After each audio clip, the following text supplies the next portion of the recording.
I arrived at Baxter State Park with my 3 friends on a sunny Friday afternoon.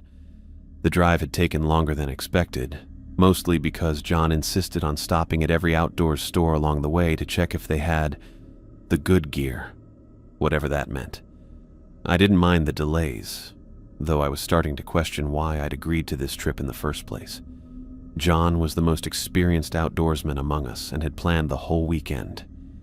He jumped out of his SUV and stretched his arms wide, breathing deeply. "This is it, guys," he said, gesturing to the vast wilderness beyond the small parking area. "Real nature, not that tourist trap crap with designated fire pits and bathroom facilities every quarter mile." Paul laughed as he took his backpack from the trunk. "You say that like toilets are a bad thing. I'm still not sold on digging holes in the ground." "It's part of the experience," John insisted, already checking his map. "We're heading about 6 miles in, off the marked trails."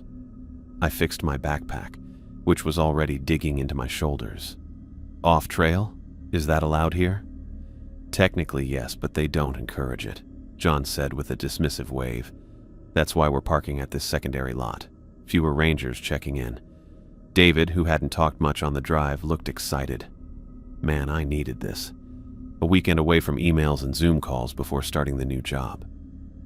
We set off on a marked trail that went through tall pine trees. The afternoon sun came through the branches, making spots of light on the forest floor. After about 2 hours of hiking, John went off the path, checking his compass. "This way," he said confidently. "There's an amazing clearing I found on my last trip." I checked my phone, no signal, as expected. "How much farther?" "Another hour, maybe less," John replied, already pushing ahead. The ground got harder to walk on as we left the main trail. Tree roots and rocks were everywhere, and bushes grew all around us. Paul talked nonstop about breaking up with his girlfriend after dating for 3 years. "I'm telling you, I saw it coming, but not like that. Who breaks up with someone over a shared Netflix account dispute?" "Maybe it wasn't about the Netflix," David suggested, carefully stepping over a fallen log. "It was the principle of the thing," Paul insisted. "She changed the password after I told her sister she could use it. My own account." I half listened, more focused on our surroundings. The forest seemed to close in around us the farther we went, trees growing taller and pressing closer together. The afternoon light was fading faster than I'd expected. Everything looked the same to me, endless pine trees and rocky ground. If John hadn't been leading, I would have been completely lost. By late afternoon, when my legs were aching and my shoulders hurt from my pack, John finally stopped at the edge of a small clearing.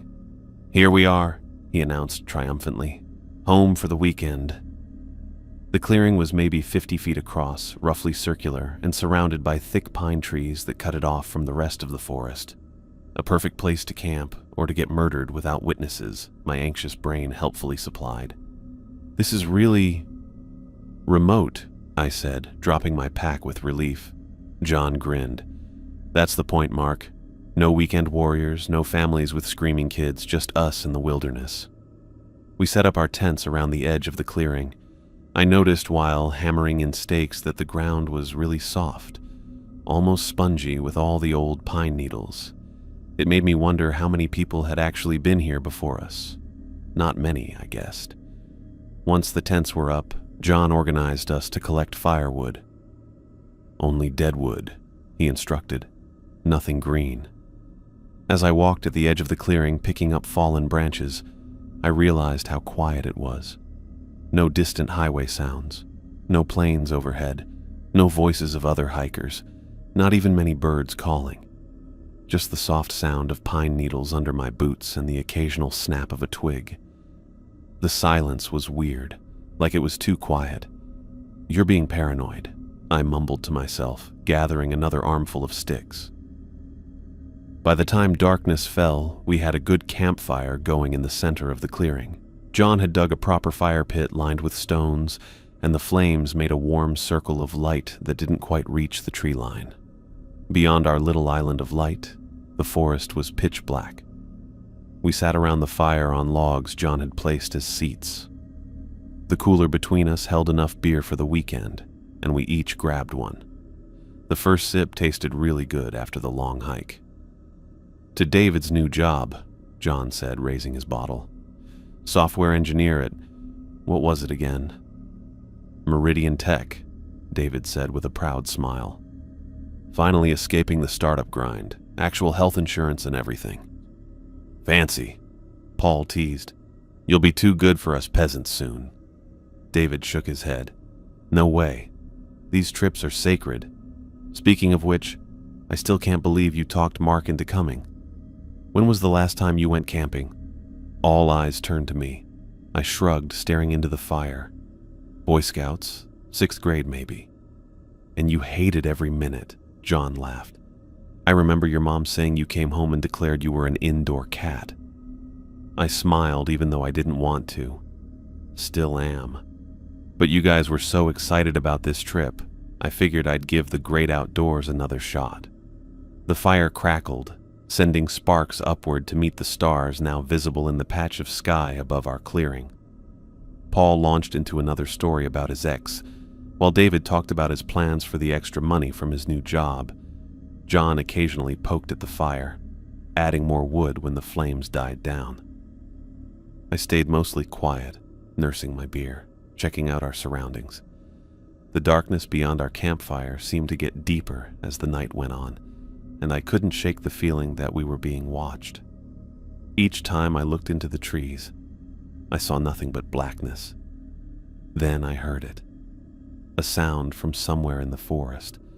Not close, but clear enough to cut through the night air and Paul's ongoing relationship complaints. It was a strange noise, starting low like a growl, but rising to something between a howl and a scream before stopping suddenly. I sat up straight, looking at the others. "Did you hear that?" John nodded, but looked relaxed.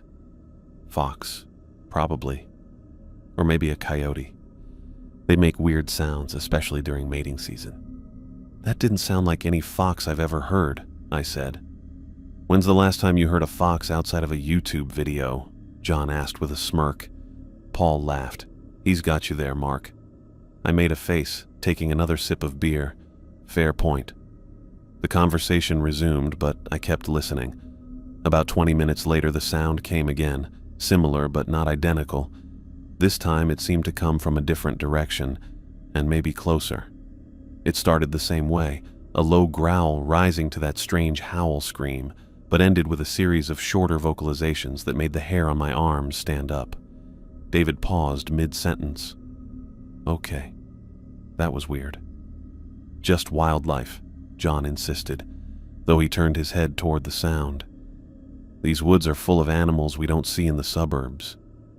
"What kind exactly?" I asked. "Because that doesn't sound like anything I've heard in nature documentaries." John shrugged. "Could be a lot of things. Foxes, coyotes, even owls can make strange calls. Sometimes animals make odd noises when they're injured too." "Great," Paul muttered. "Wounded predators. That makes me feel much better." We all laughed, but it sounded forced.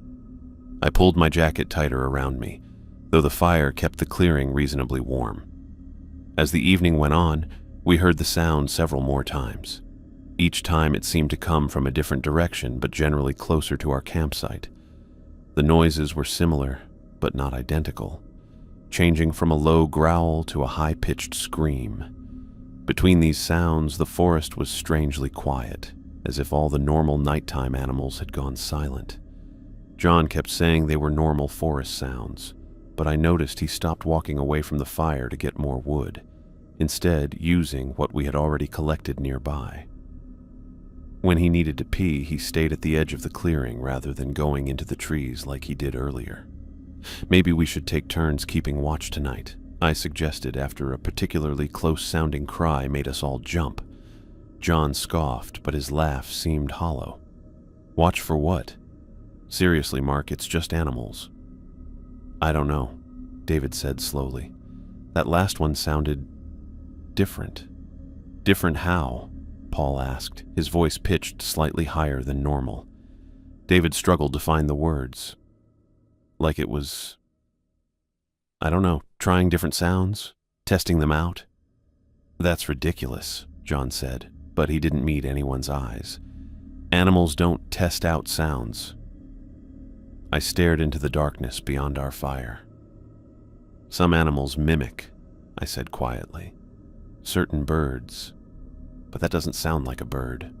Another cry broke through the night, this one so close it seemed to come from just beyond the tree line at the edge of our clearing. All four of us stood up instinctively, moving closer to the fire. Okay, John said, his voice lower now. Maybe we should keep the fire going all night, take shifts to feed it. No one objected. Paul nervously suggested we tell ghost stories to lighten the mood, but nobody took him up on the offer. Instead, we sat in tense silence, listening to the woods around us.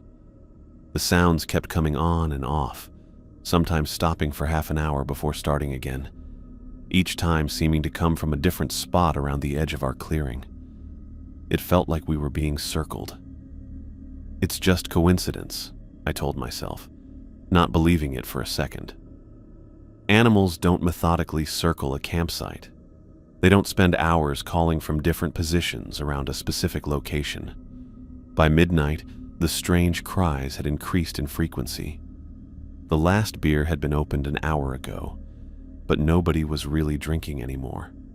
We were all too focused on the sounds, too busy trying to pinpoint their locations, too occupied with silently willing the night to pass quickly. I think we should leave tomorrow, I said finally. Head back early. Under normal circumstances, John would have argued or teased me about being scared. Instead, he just nodded. Yeah, maybe. Let's see how things look in the morning. None of us wanted to go to our separate tents, so we stayed by the fire, adding more wood whenever it started to die down. No one was sleeping anyway. David talked about his new job some more, clearly trying to distract himself. Paul was unusually quiet. Another scream ripped through the darkness, this one different, longer, more sustained, and sounding almost hungry. It ended in a series of clicking sounds that couldn't possibly have come from any animal I knew. John finally took out his hunting knife, placing it on his knee. Just a precaution, he said when he caught me looking, in case it's a mountain lion or something. I didn't point out that no mountain lion made sounds like that. I just nodded and looked back into the fire, listening to the forest and wondering what was out there, watching us from the woods. Time passed as we huddled around the fire, each strange cry from the forest making us more nervous.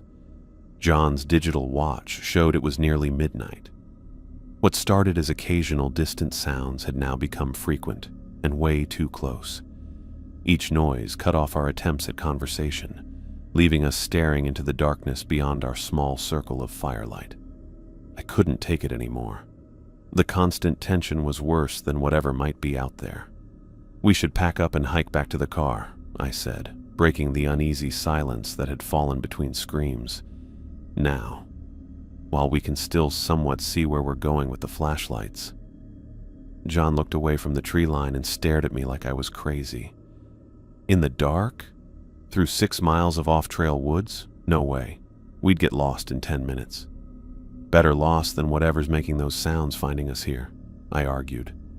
Paul shook his head. John's right, Mark. I don't like those noises either, but stumbling around in pitch-black forest is asking for trouble. I looked to David for support, but he just gave me an apologetic shrug. We should stick together. Morning's only a few hours away. I noticed his hands shaking as he poked at the fire, sending sparks up into the night. He wasn't as confident as he sounded. A few hours is a long time, I muttered, pulling my jacket tighter. It got super cold all of a sudden. We could see our breath in the firelight. Maine woods get cold at night in early fall, but this was weird, like an icy chill out of nowhere. David added more wood to the fire. Anyone else feel that? It just got really cold. We all nodded, moving closer to the fire. Weather change, John said, but his voice lacked conviction. The crack of a branch snapping just beyond the clearing made us all jump. Paul let out a startled yelp that he quickly tried to cover with a cough. John took his hunting knife from the log and stood up. He pulled his flashlight from his pocket and pointed it toward the sound, the light shining between the trees. For a split second, the light caught something pale moving between the pines, about 30 yards in. It was tall, much taller than a person, and unnaturally thin. It disappeared from view almost instantly, but that glimpse terrified me. "What was that?" Paul whispered, his voice barely audible over the crackling fire. "Not sure," John replied, scanning the area with his flashlight. "Too tall and thin for a deer. Definitely not a bear." No one spoke the obvious question. What else could it be? John sat back down but held onto his knife, putting the flashlight next to him so he could grab it quickly. "Maybe we should take turns sleeping," Paul suggested, his voice higher than normal. "Like 2 keep watch while 2 sleep, then switch?" None of us moved toward our tents. The idea of being inside a thin nylon shelter suddenly seemed worse than staying in the open where at least we could see danger coming. "I'm not tired," David said. "Me neither," I added quickly. John just shook his head, eyes still fixed on the spot where he'd seen the pale figure. Another scream tore through the night, so close it felt like it was right at the edge of our clearing. This one was different from the others, longer, with changes in tone that sounded almost like words. It started as a deep growl that rose in pitch until it was a high-pitched wail that made my skin crawl. It sounded almost human but wrong, distorted, like a person's scream played through damaged speakers. I watched John's face as he heard it, saw the exact moment when he stopped doubting. His eyes widened, and he gripped his knife tighter until his knuckles turned white. "That's not an animal," he whispered, all his earlier confidence gone. "What do you think it is?" Paul asked, his voice trembling. John just shook his head, not taking his eyes off the tree line. We moved closer together in a tight circle around the fire. The flames seemed like our only protection against whatever was in the darkness. Each of us had found something to use. John with his hunting knife, Paul with the small camp axe he'd used to split kindling, David holding his metal flashlight like a club. I dug through my pack and found the can of bear spray I'd brought because my sister Sarah insisted. "Bear spray works on anything with eyes and a respiratory system," I remembered her saying when she'd handed it to me before the trip. I hoped she was right. The thing outside our camp kept moving, with sounds giving it away. The soft crunch of pine needles, the occasional snap of a twig, the rustle of branches. It was circling our clearing, I realized after listening to the noises for several minutes. Moving around the edge in a pattern, never coming closer, but never moving away. "It's circling us," David said, putting words to what we were all thinking. "Animals circle when they're hunting," Paul whispered. "Or when they're studying their prey," I added, immediately wishing I hadn't. The steady movement kept going. 15 minutes went by as the creature finished what looked like its 3rd full loop around our campsite.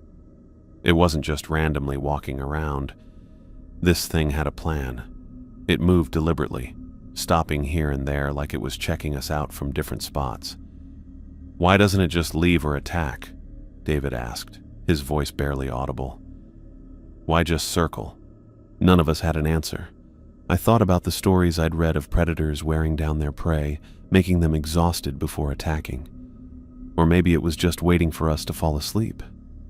"We need to stay awake," I said. "All of us all night." No one argued. John stood again, raising his flashlight and knife. "Hey!" he shouted into the darkness. "We see you out there! Go away!" His voice bounced through the trees, then faded to nothing. The forest went completely silent. No rustling, no animal sounds, not even the normal chorus of night insects that had been barely audible during our conversation. For a moment, nothing happened. Then a response came, not a scream this time, but a low, rumbling sound that shook the ground beneath our feet. It got louder until it surrounded us, coming from everywhere at once. Paul dropped the axe, clapping his hands over his ears. "What the hell is that?" The sound stopped suddenly, leaving a ringing silence. "It understood you," I said to John, my mouth dry. "It heard you yell, and it answered."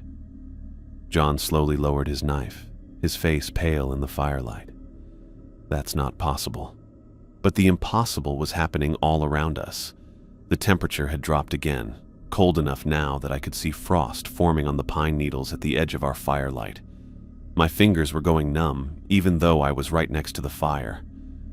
"Feed the fire," John said suddenly, his voice taking on a new urgency. "Make it bigger." We hurried to add more wood, building the fire higher than was really safe. The bigger flames pushed back the darkness, making our circle of light spread out by several feet. For a moment, I felt relieved as we could see more around us. Then I realized that a bigger fire just let us see more of the forest. It didn't actually protect us from what was in it. Another branch snapped, closer this time. All four of us turned toward the sound, weapons raised. In the brighter firelight, I could just make out the lowest branches of the pines at the edge of the clearing shaking slightly, as if something had brushed against them. "I think it's testing the boundaries," I said, "seeing how close it can get before we notice." "We should make noise," Paul suggested, his voice cracking. "Scare it off." "I don't think noise is going to scare this thing," David replied, tightening his grip on the flashlight. The creature moved again, circling back to the spot where John had first seen it. This time, it made a bunch of short, sharp cries that sounded like creepy, mocking laughter. I felt the hairs on my arms and the back of my neck stand up. Whatever was out there wasn't just an animal. It was intelligent. It was playing with us. "What do we do?" Paul asked, looking frantically between us. "We can't just sit here all night waiting for it to make a move." "That's exactly what we're going to do," John said firmly. "We stay together, keep the fire going, and watch each other's backs. When the sun comes up, we pack and leave. Fast." It was the first time John had acknowledged we should cut the trip short, and the admission sent a fresh wave of fear through me. If John was scared, we were in serious trouble.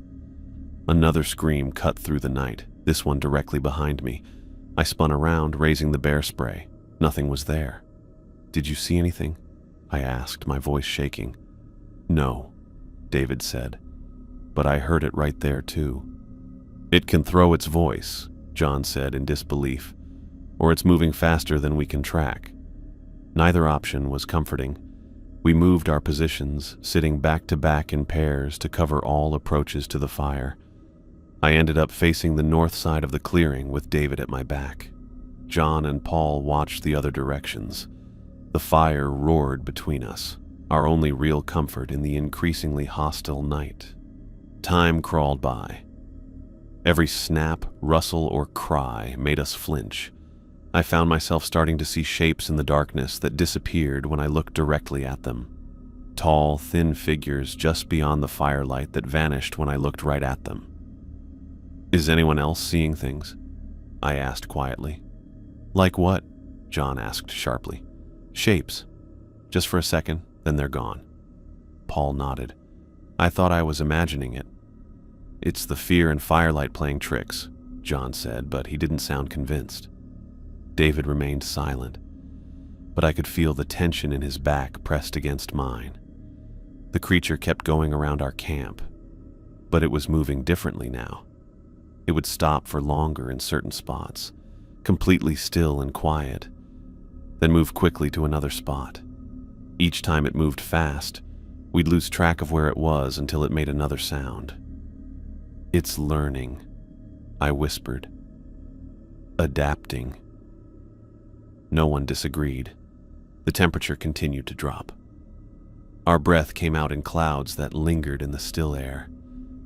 My hands were so cold I wondered if I could even press the trigger on the bear spray if I needed to. "My watch says it's 1:30, John announced quietly. Less than 5 hours until dawn. 5 hours felt like an eternity. I wasn't sure we could maintain this level of vigilance and fear for that long without breaking. Already my eyes burned from staring into the darkness, and my muscles ached from tension. Another branch snapped, followed by a strange clicking sound that reminded me of insects, but much louder, much closer. "What was that?" Paul hissed. "I don't know," John replied. "But it's new." The clicking continued, moving slowly around the edge of our clearing. When it reached the point directly in front of me, it stopped. I strained my eyes, trying to see into the darkness beyond the firelight. For a brief moment, I thought I saw something. A face, or something like a face, pale and long, with features that seemed to move and change as I looked at them. Then it was gone, leaving me wondering if it had been there at all. "Did you see that?" I asked David over my shoulder. "See what?" he replied, his voice tight with fear. I didn't answer. Maybe it was better not to describe it. The clicking started again, moving away from me and going around the circle. It went all the way around and then stopped. The silence after was even worse than the noise. It felt heavy and tense. Then I heard something new, a soft, rhythmic thumping that I didn't recognize at first. Footsteps. Slow footsteps coming toward our clearing. "It's coming closer," Paul whispered. We all turned toward the sound, our makeshift weapons raised. The footsteps stopped just outside our fire's light. I could feel someone watching us. "Stay together," John said, his voice barely audible. "Whatever happens, stay together." The creature moved again, not walking this time, but changed position so quickly the movement was almost impossible to track. One moment it was directly east of us, the next it was to the north, then west, then south, circling us with impossible speed. "How is it moving that fast?" David's voice shook with disbelief. None of us had an answer. The rapid movement stopped as suddenly as it had begun. The forest fell silent again, but the feeling of being watched intensified. Whatever it was closer now, just beyond the light. Waiting. I looked into the dark forest, trying to see past our fire. The clicking noise had suddenly stopped, and everything was quiet except for the fire crackling behind me. I held my can of bear spray while my back was against David's as we watched for danger. The attack came without warning. John made a weird cry that sounded nothing like a person. I turned around quickly, almost falling as I looked away from where I was keeping watch. My brain couldn't understand what I was seeing.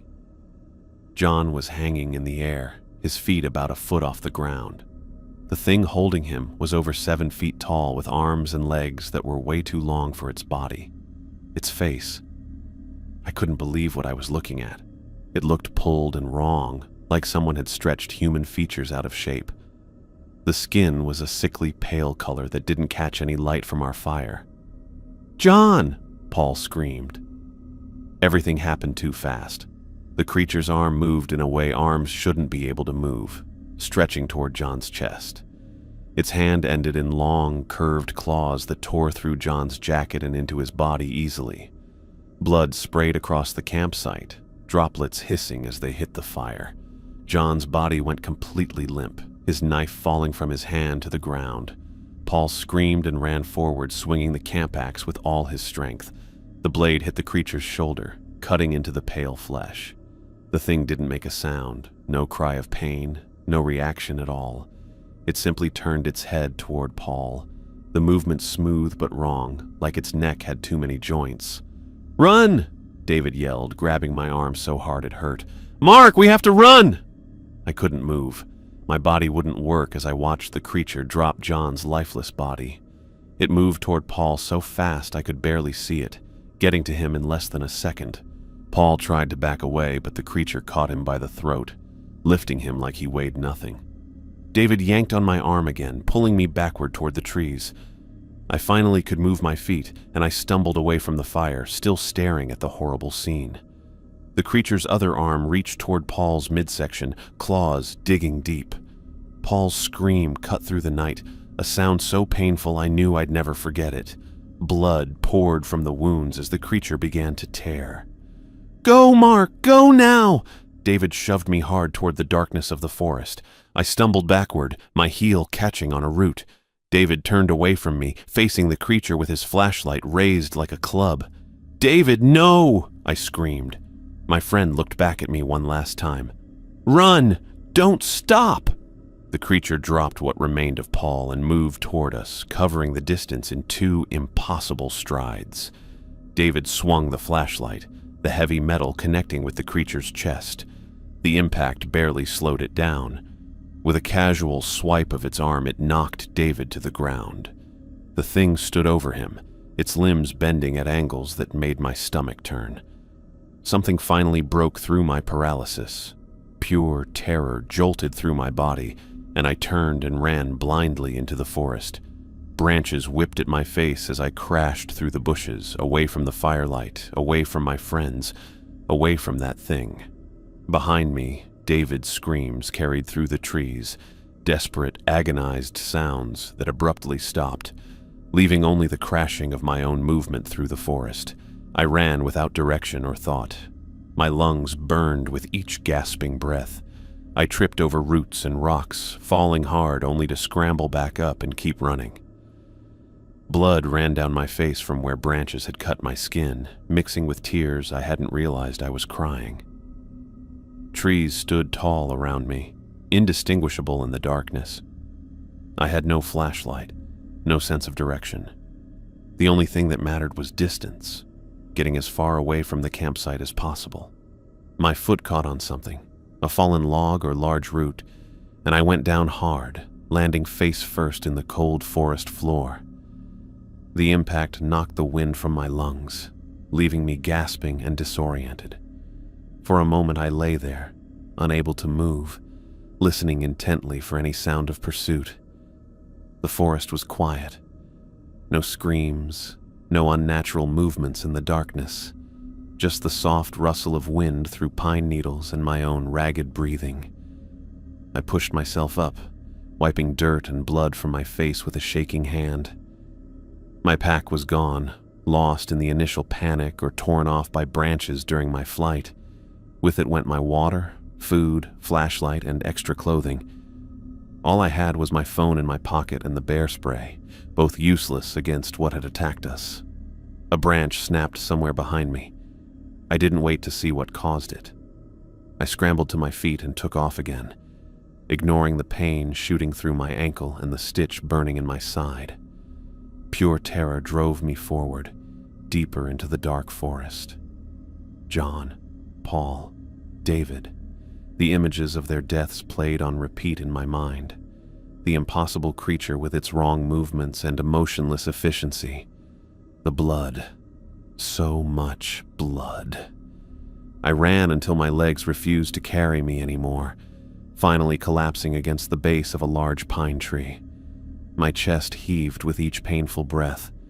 My clothes were soaked with sweat despite the cold air. Every muscle screamed in protest. Huddled against the tree, I pulled my knees to my chest and tried to make sense of what had happened. The creature defied explanation. Nothing in nature moved that way or looked like that.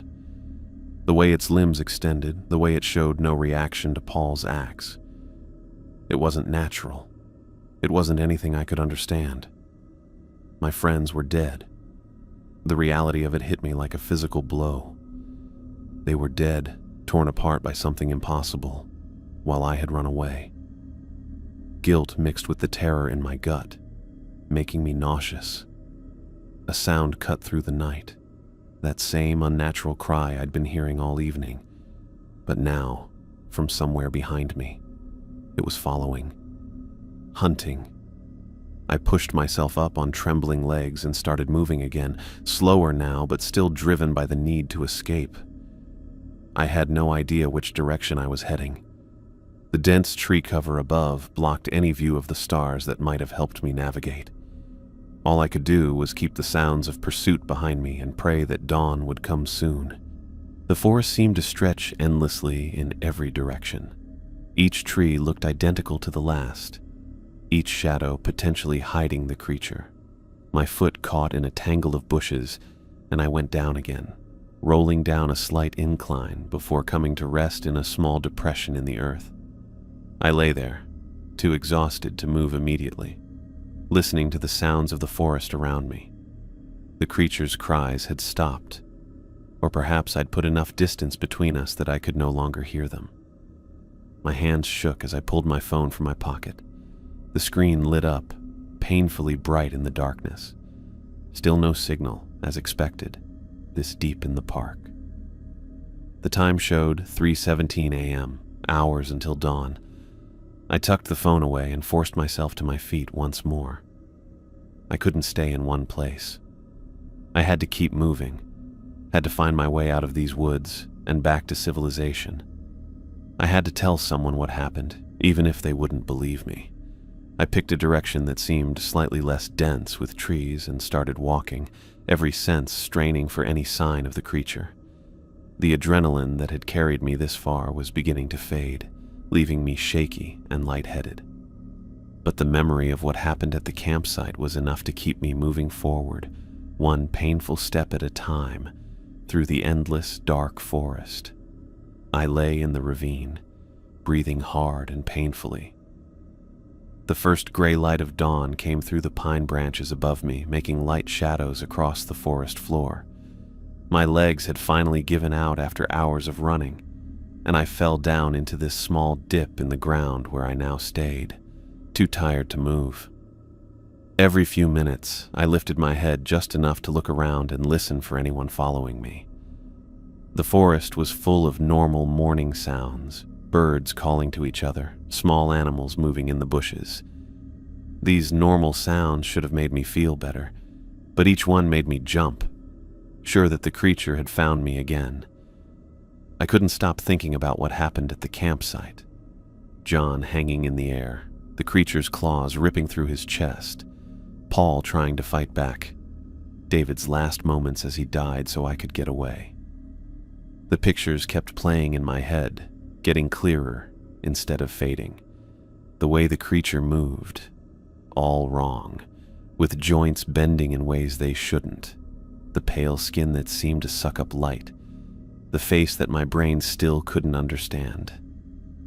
I pushed my hands against my eyes, trying to block the memories, but they stayed behind my eyelids. My friends were dead, torn apart while I ran away. After what felt like hours but might have been minutes, I made myself move. My muscles hurt badly as I crawled from my hiding spot, using a nearby tree to stand up. My jeans were torn at both knees, covered with dirt and blood. My jacket was ripped from branches that had caught me while I ran. Every bit of my skin was scratched or bruised. I checked my pockets and found my phone, but nothing else. My backpack was gone, lost somewhere in the dark as I ran. No water, no food, no compass. Just my useless phone showing no signal and a battery at 42%. The sun was up enough now to help me figure out which way to go.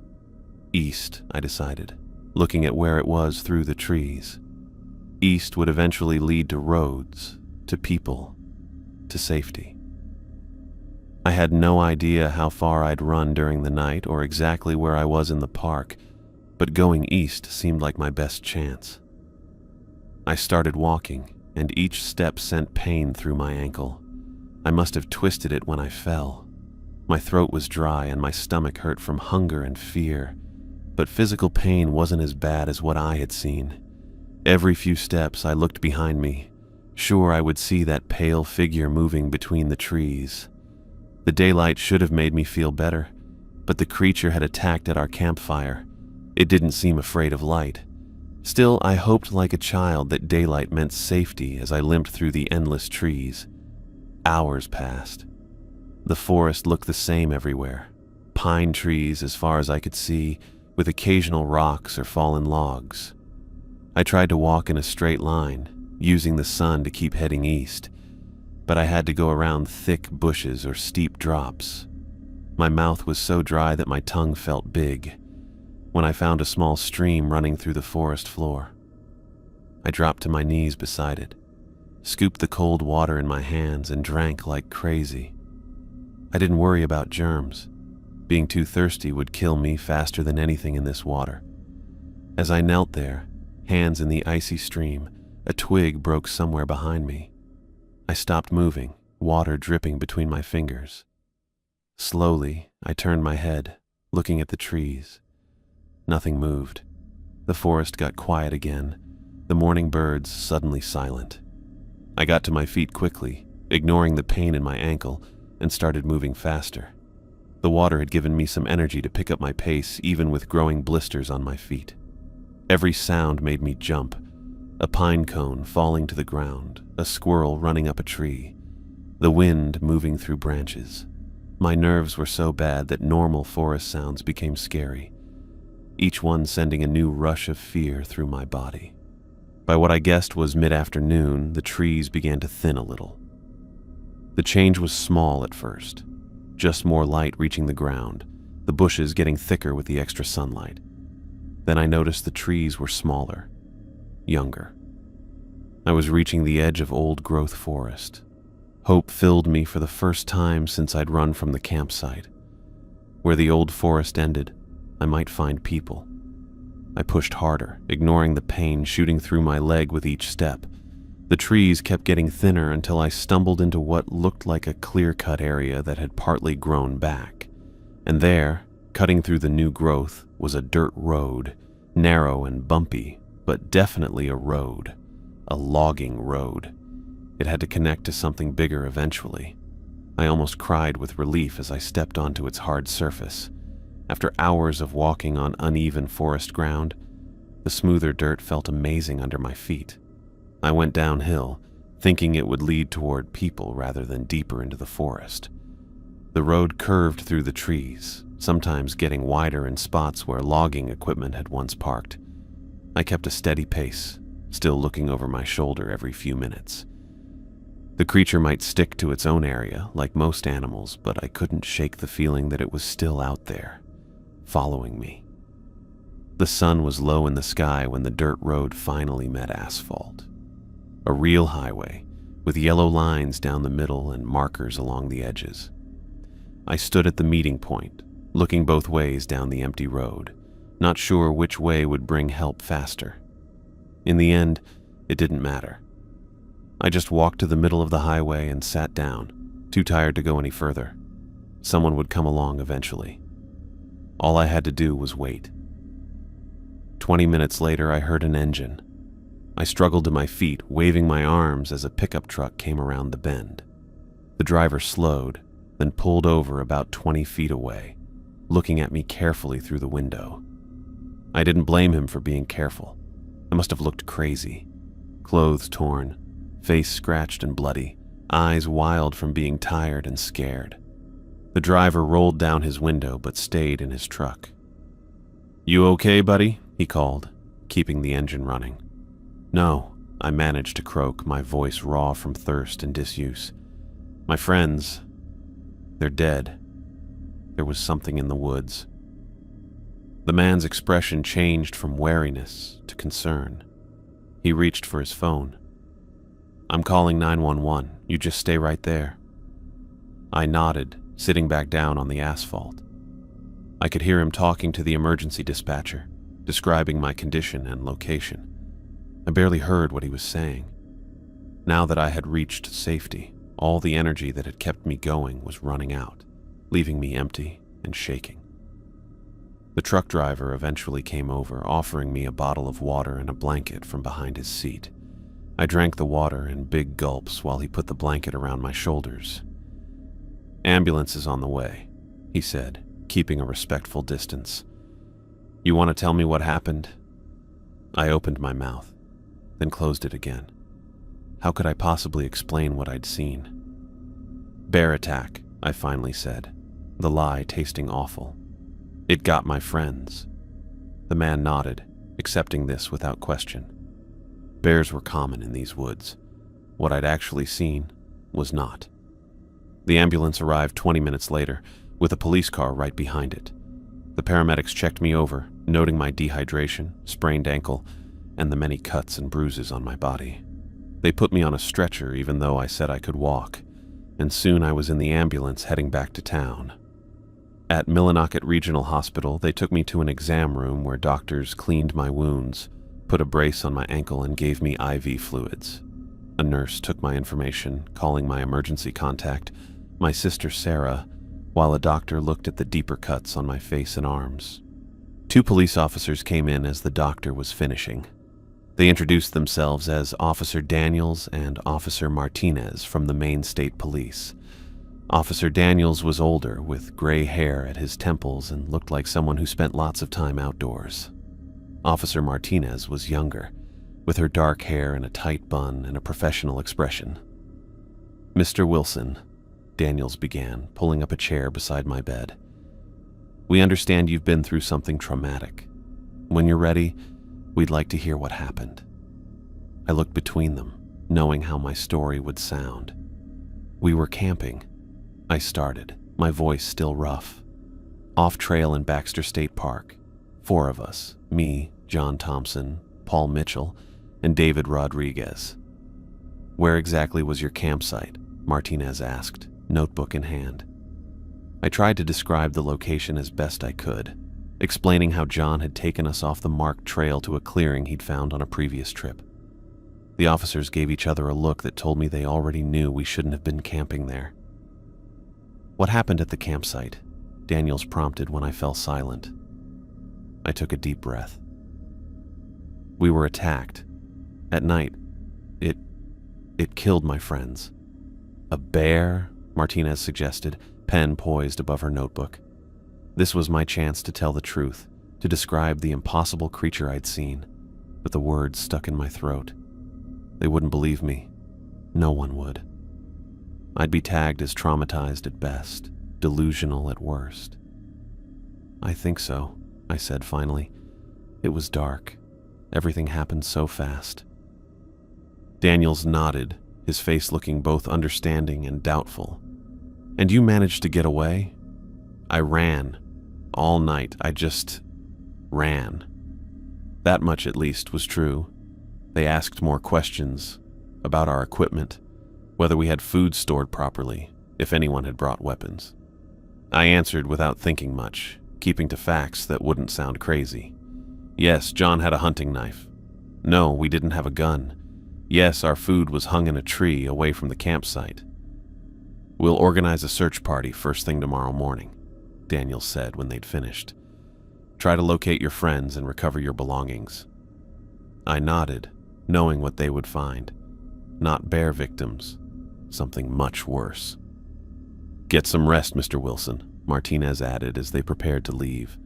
"We'll need to take a formal statement tomorrow." After they left, a nurse gave me something for the pain and to help me sleep. I drifted off as the medication started working, happy for the chance to forget everything for a while. But the drugs weren't strong enough to stop the nightmares. I woke up screaming in the dark hospital room, still seeing those stretched out limbs and that twisted face. A night nurse rushed in, checking my vitals and telling me I was safe, that it was just a dream. But it wasn't just a dream. It was a memory, and no amount of medication could erase it. I stayed awake for the rest of the night, looking at the ceiling, afraid to close my eyes again. The hospital sounds around me, beeping machines, squeaky shoes on the floor, people talking in the distance, should have made me feel better about being back in the normal world. Instead, they seemed weak, like a thin layer of normal life that could break apart any second when faced with the truth about what lived in those woods. Morning came with new staff and a new doctor checking my injuries. He seemed happy with how I was healing and said I might get to leave later that day if I stayed stable. I nodded without really listening. The hospital felt safe in a way nowhere else would. Around 9, I heard some commotion in the hallway. I heard someone I knew arguing with someone at the nurse's station. Then my door flew open, and Sarah was there, looking pale with worry, her eyes red from crying or not sleeping or both. "Mark," she breathed, rushing to my bedside. "Oh my God, Mark." She threw her arms around me, careful of the IV but still holding me tight. I started crying as soon as she touched me, the tears finally coming after being in shock for so long. "I drove all night," she said, pulling back to look at my face. "They called me yesterday evening, said there was an accident." Sarah was 5 years younger than me, but in that moment she looked older, her face lined with worry as she saw my injuries. She'd always been the stronger one between us, more practical, more down to earth. I'd never needed that strength more than now. "They're dead," I whispered. "John, Paul, David. They're all dead." She sat on the edge of the bed and took my hand. "The police said it might have been a bear attack. Is that what happened?" I looked into her eyes, seeing nothing but trust and concern. Sarah and I had never lied to each other, not about anything important. But how could I tell her what I'd seen? How could I describe a creature that shouldn't exist? "It wasn't a bear," I said finally, my voice barely audible. "What was it then?" she asked, squeezing my hand. I tried to find the words to explain the impossible thing that had attacked us. It looked almost human, but wrong. Too tall, too thin. Its arms and legs moved in ways they shouldn't be able to move. Its face. I shuddered, unable to continue. Sarah didn't interrupt, didn't tell me I was confused or traumatized. She just waited, her hand steady around mine. "It killed them so easily," I continued after a moment. "Tore them apart like they were nothing. David, he stayed behind so I could get away. He sacrificed himself for me." Tears ran down my face, but I couldn't stop talking. I told her everything. The weird noises we'd heard all evening, how the creature had circled our camp, moved super fast, and thrown its voice to trick us. I described the attack so clearly that Sarah turned pale, but she didn't look away or brush off what I was saying. When I finally stopped talking, worn out from telling the story, she stayed quiet for a while. "I believe you," she said at last. 3 simple words, but they broke something open inside me. Someone believed me. I wasn't alone with this nightmare anymore. "The police won't," I said. "No one will." "It doesn't matter," Sarah replied, her voice firm. "I do, and we'll figure this out together." She stayed with me for the rest of the morning, holding my hand through the police interviews, where I stuck to my bear attack story and the doctor's final examination. When they let me go that afternoon, she helped me into her car and drove us to a motel on the outskirts of town. I couldn't face the long drive back to Boston yet, and we both knew I needed time to process what had happened. In the motel room, with its generic paintings and slightly musty smell, I sat on the edge of the bed while Sarah unpacked the few toiletries and clothes she'd brought for me. Her normal actions, hanging shirts in the closet, putting toothbrush and deodorant in the bathroom, seemed unreal compared to my awful memories.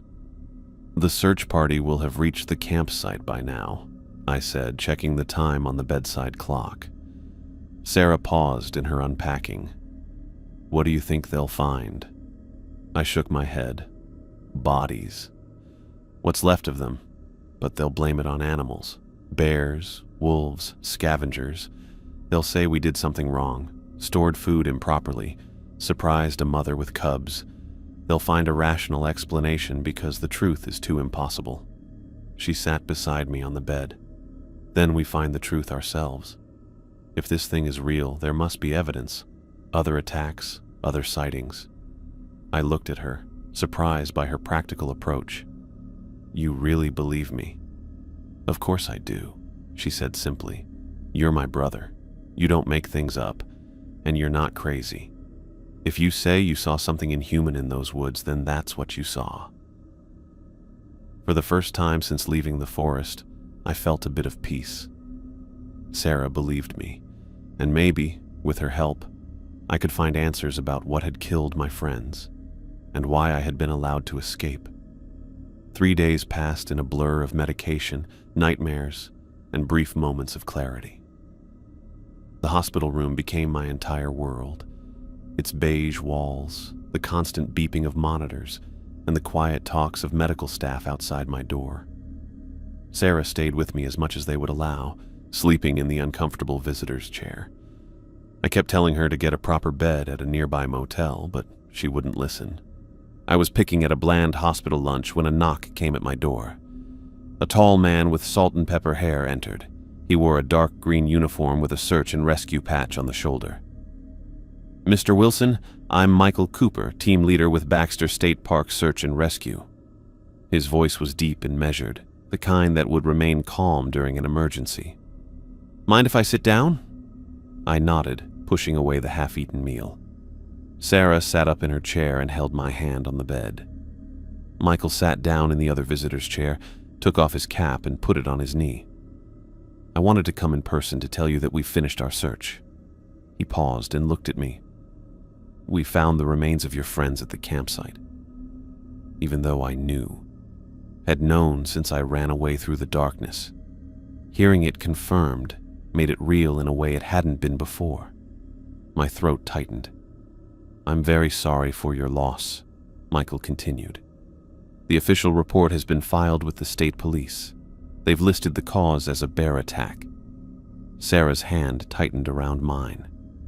I stared at Michael, looking at his face. There was something in his expression, a hesitation, a doubt, that caught my attention. "Thank you for telling me in person," I managed to say. Michael nodded, looking toward the door like he was checking if it was closed. He leaned forward a bit. "Mr. Wilson, I'd like to speak with you privately, if that's all right." Sarah started to get up, but I held on to her hand. "My sister stays. Anything you need to say, you can say in front of her." Michael looked at us both for a moment before nodding. "Fair enough." He moved his chair closer and lowered his voice. "I've worked these woods for 20 years. Been on more search and rescue operations than I can count. Bear attacks, lost hikers, climbing accidents. I've seen it all." He looked straight at me.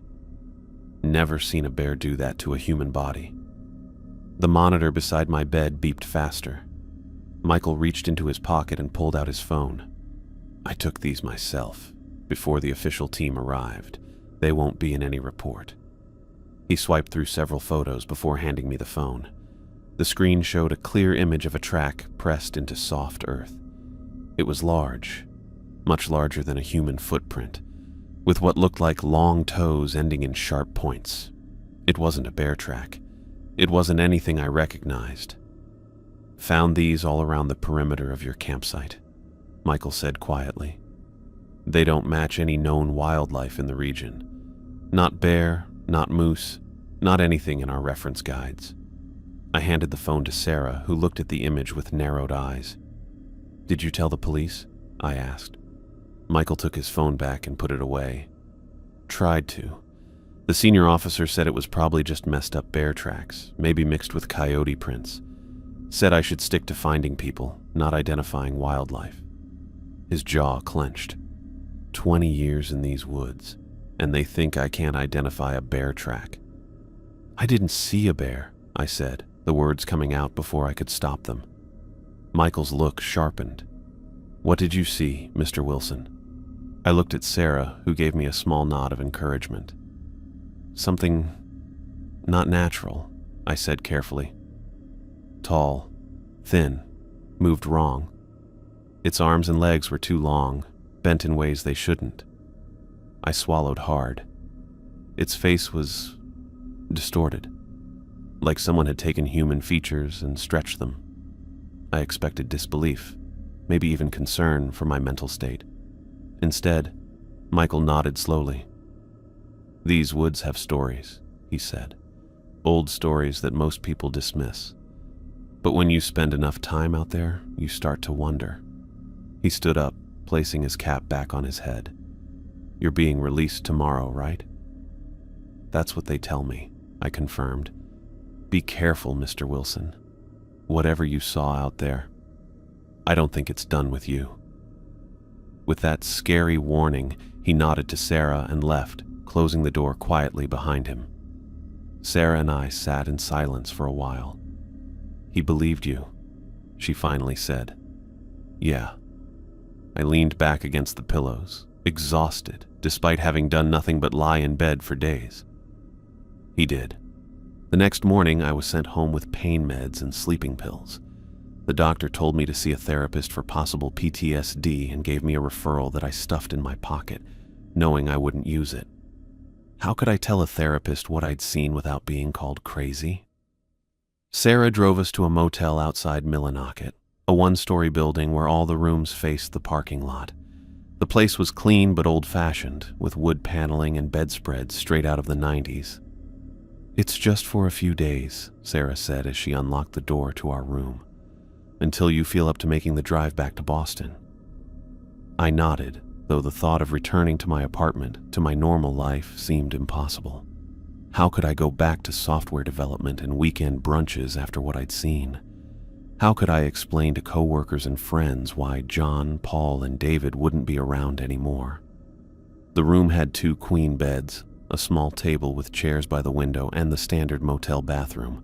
Sarah had already brought in the bag she packed for me at home and placed it on the bed nearest the door. "I'll go grab us some food," she said. "You should rest." But rest wouldn't come. After Sarah left, I sat on the edge of the bed, staring at the wall. The silence of the room was only broken by the occasional car passing outside and the noise of the heating unit. I pulled out my phone and opened the browser. My fingers hovered over the keyboard for a moment before I typed, "Baxter State Park missing hikers." The search returned dozens of results: news articles, forum posts, official reports. I clicked on the first one. A local news story from 3 years ago about a hiker who had vanished from a marked trail.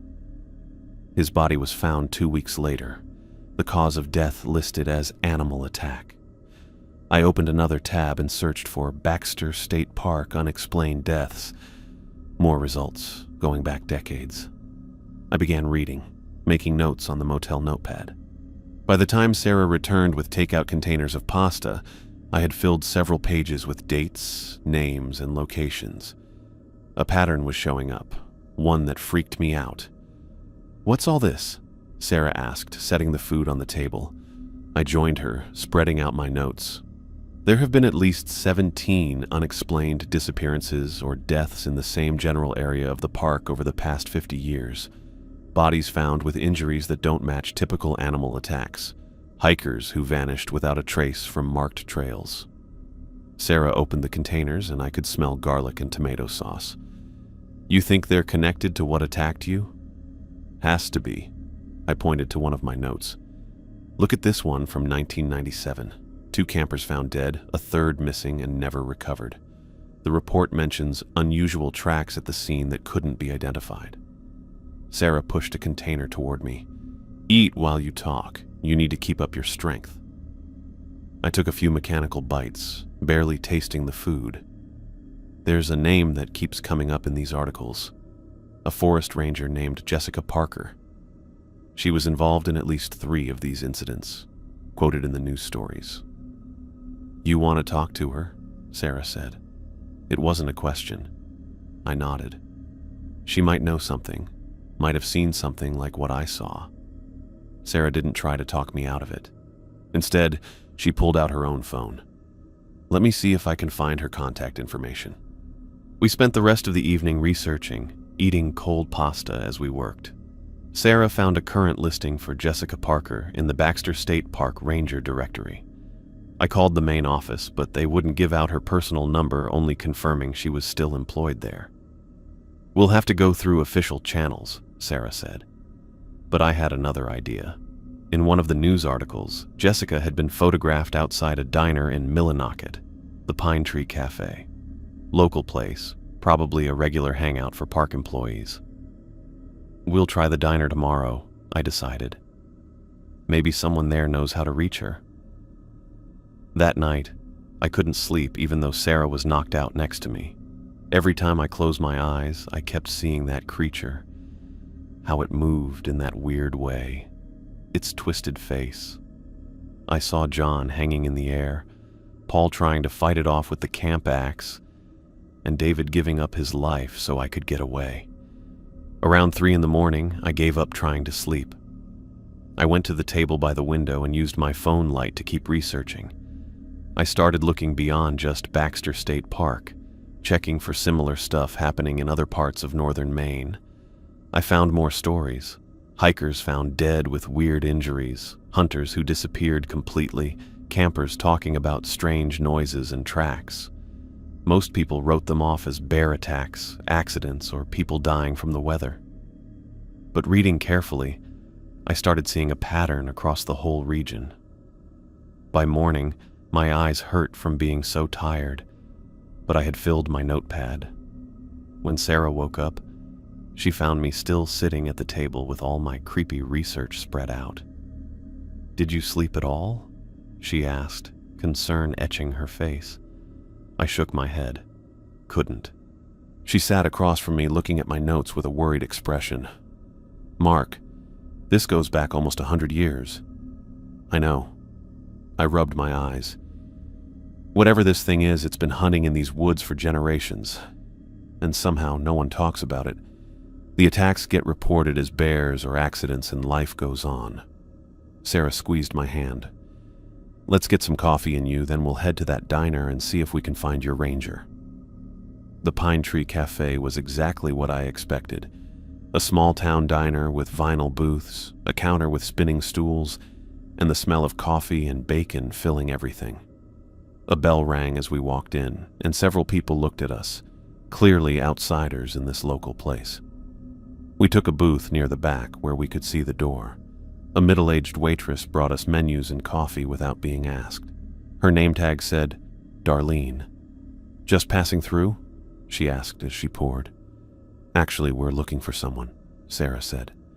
"Jessica Parker? She's a forest ranger at Baxter." Darlene's expression changed a bit. Her eyes tightened slightly. "Jess comes in most mornings around 9 for breakfast. Should be here any minute if she's sticking to her usual time." "Thank you," I said. "We'd appreciate it if you didn't mention we're waiting for her. It's a sensitive matter." Darlene gave me a long look, then nodded. "None of my business. You want to order while you wait?" We ordered simple breakfasts, more to justify our presence than from hunger. As we waited, I watched the door, feeling nervous. What if Jessica refused to talk to us? What if my suspicions were wrong and she knew nothing about the creature? At 9:05, the bell above the door jingled again. A woman in a forest ranger uniform entered. She looked to be in her mid-30s. Her eyes looked around the diner before she took her usual seat at the counter. "That's her," I whispered to Sarah. "How do you want to approach this?" Sarah asked. I considered for a moment. Directly, but privately. We waited until Jessica had ordered and got her coffee. Then I stood up and went to the counter. I took the stool next to her, and I could tell she tensed up a bit when I sat down. "Jessica Parker?" I kept my voice low. She turned to look at me, wariness in her green eyes. "Who's asking?" "My name is Mark Wilson. 3 days ago I was camping in Baxter State Park with 3 friends. I'm the only one who made it out alive." Recognition showed on her face. "The bear attack. It's been all over the local news." "It wasn't a bear," I said simply. Jessica's hand tightened around her coffee mug. She glanced around the diner, then back at me. "This isn't the place for this conversation. Then let's find a place that is." She studied me for a long moment, then nodded once. "Give me 15 minutes to eat, then we can talk in my truck." I returned to our booth where Sarah was watching closely. "She'll talk to us," I said, "after she eats." We finished our own breakfast in tense silence, paying the bill while Jessica was still at the counter. When she finally stood and went toward the door, she didn't look our way, but I caught the slight tilt of her head, a signal to follow. Outside, Jessica took us to a green pickup truck with the Baxter State Park logo on the door. She unlocked it and waved for us to get in. Sarah and I squeezed into the passenger side, the 3 of us sitting in a row on the bench seat. Jessica started the engine but didn't put the truck in gear. "We're not staying here," she explained. "Darlene's a good sort, but this town runs on tourism. They don't like people talking about certain things." She drove us out of the diner parking lot and took a side road, eventually pulling onto a dirt track that went to a small clearing overlooking a stream. Only when she had turned off the engine and checked that no other vehicles were nearby did she finally turn to face me. "Tell me exactly what you saw," she said. I told her about everything that happened that night. The weird noises around our camp, the attack out of nowhere, how the creature looked and moved like nothing I'd ever seen. Jessica just listened the whole time, her face getting whiter as I described what the thing looked like. When I was done, she didn't say anything for a while, just looked out at the stream below us. "The locals call it the Wendigo," she finally said, her voice barely above a whisper. "But the tourism board and park officials suppress the stories. Bad for business to have a monster in the woods." "You've seen it?" Sarah asked. Jessica shook her head. "Not directly, but I've found what it leaves behind." She turned to look at me. "My father was a ranger too. In 1982, he was leading a search for a missing hiker when he got separated from his team. He was alone in the woods for 2 nights before they found him." She paused and gulped. "He was never the same afterward. Wouldn't talk about what he'd seen, but he couldn't sleep without the lights on. Started drinking heavily, lost his job a year later. He killed himself when I was 15. "I'm sorry," I said quietly. "He left journals," Jessica continued. "I found them after he died. Pages and pages describing a creature that matches what you saw. He believed it had been hunting in these woods for centuries." "Why doesn't anyone do anything?" Sarah asked, an edge of anger in her voice. Jessica gave a bitter laugh. "Who would believe it? And even if they did, what could they do? Close the entire park? Send in the military to hunt a creature that might not exist?" She shook her head. "Easier to blame bears and move on." "But you believe," I said. "I've seen too much not to." Jessica reached into the glove compartment and pulled out a small notebook. She flipped through it until she found what she was looking for, then handed it to me. "This man might help you understand what you're dealing with. Thomas Baker. He's been documenting these occurrences for decades." I looked at the name and address she had written down. A local historian. More like a dedicated amateur researcher. Some people call him a crackpot, but he knows more about the history of this region than anyone else. Jessica took back the notebook. "Be careful, though. If you start asking questions, digging into this thing, you might make yourself a target." "I'm already a target," I said. "It let me live. Why would it do that if it wasn't planning to come for me later?" Jessica's expression confirmed my fears. That's exactly what my father wrote in his journal. He believed it was toying with him, that it enjoyed the fear of knowing it could find him whenever it wanted. "How did he survive for so long?" Sarah asked. He didn't say specifically, but he filled his house with protective charms from various traditions, Penobscot tribal symbols, Catholic crosses, iron horseshoes over every door and window. Jessica looked at me intently. "Talk to Thomas Baker, he might know more." She started the truck again, signaling our conversation was ending. As she drove us back toward town, she added, "Be careful who you talk to about this. Most people in Millinocket depend on the park for their livelihood.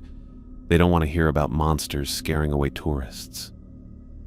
Jessica dropped us off a block from the diner. Before we got out, she grabbed my arm. "One more thing," she said. "If you start having dreams about it calling you back to the woods, don't listen.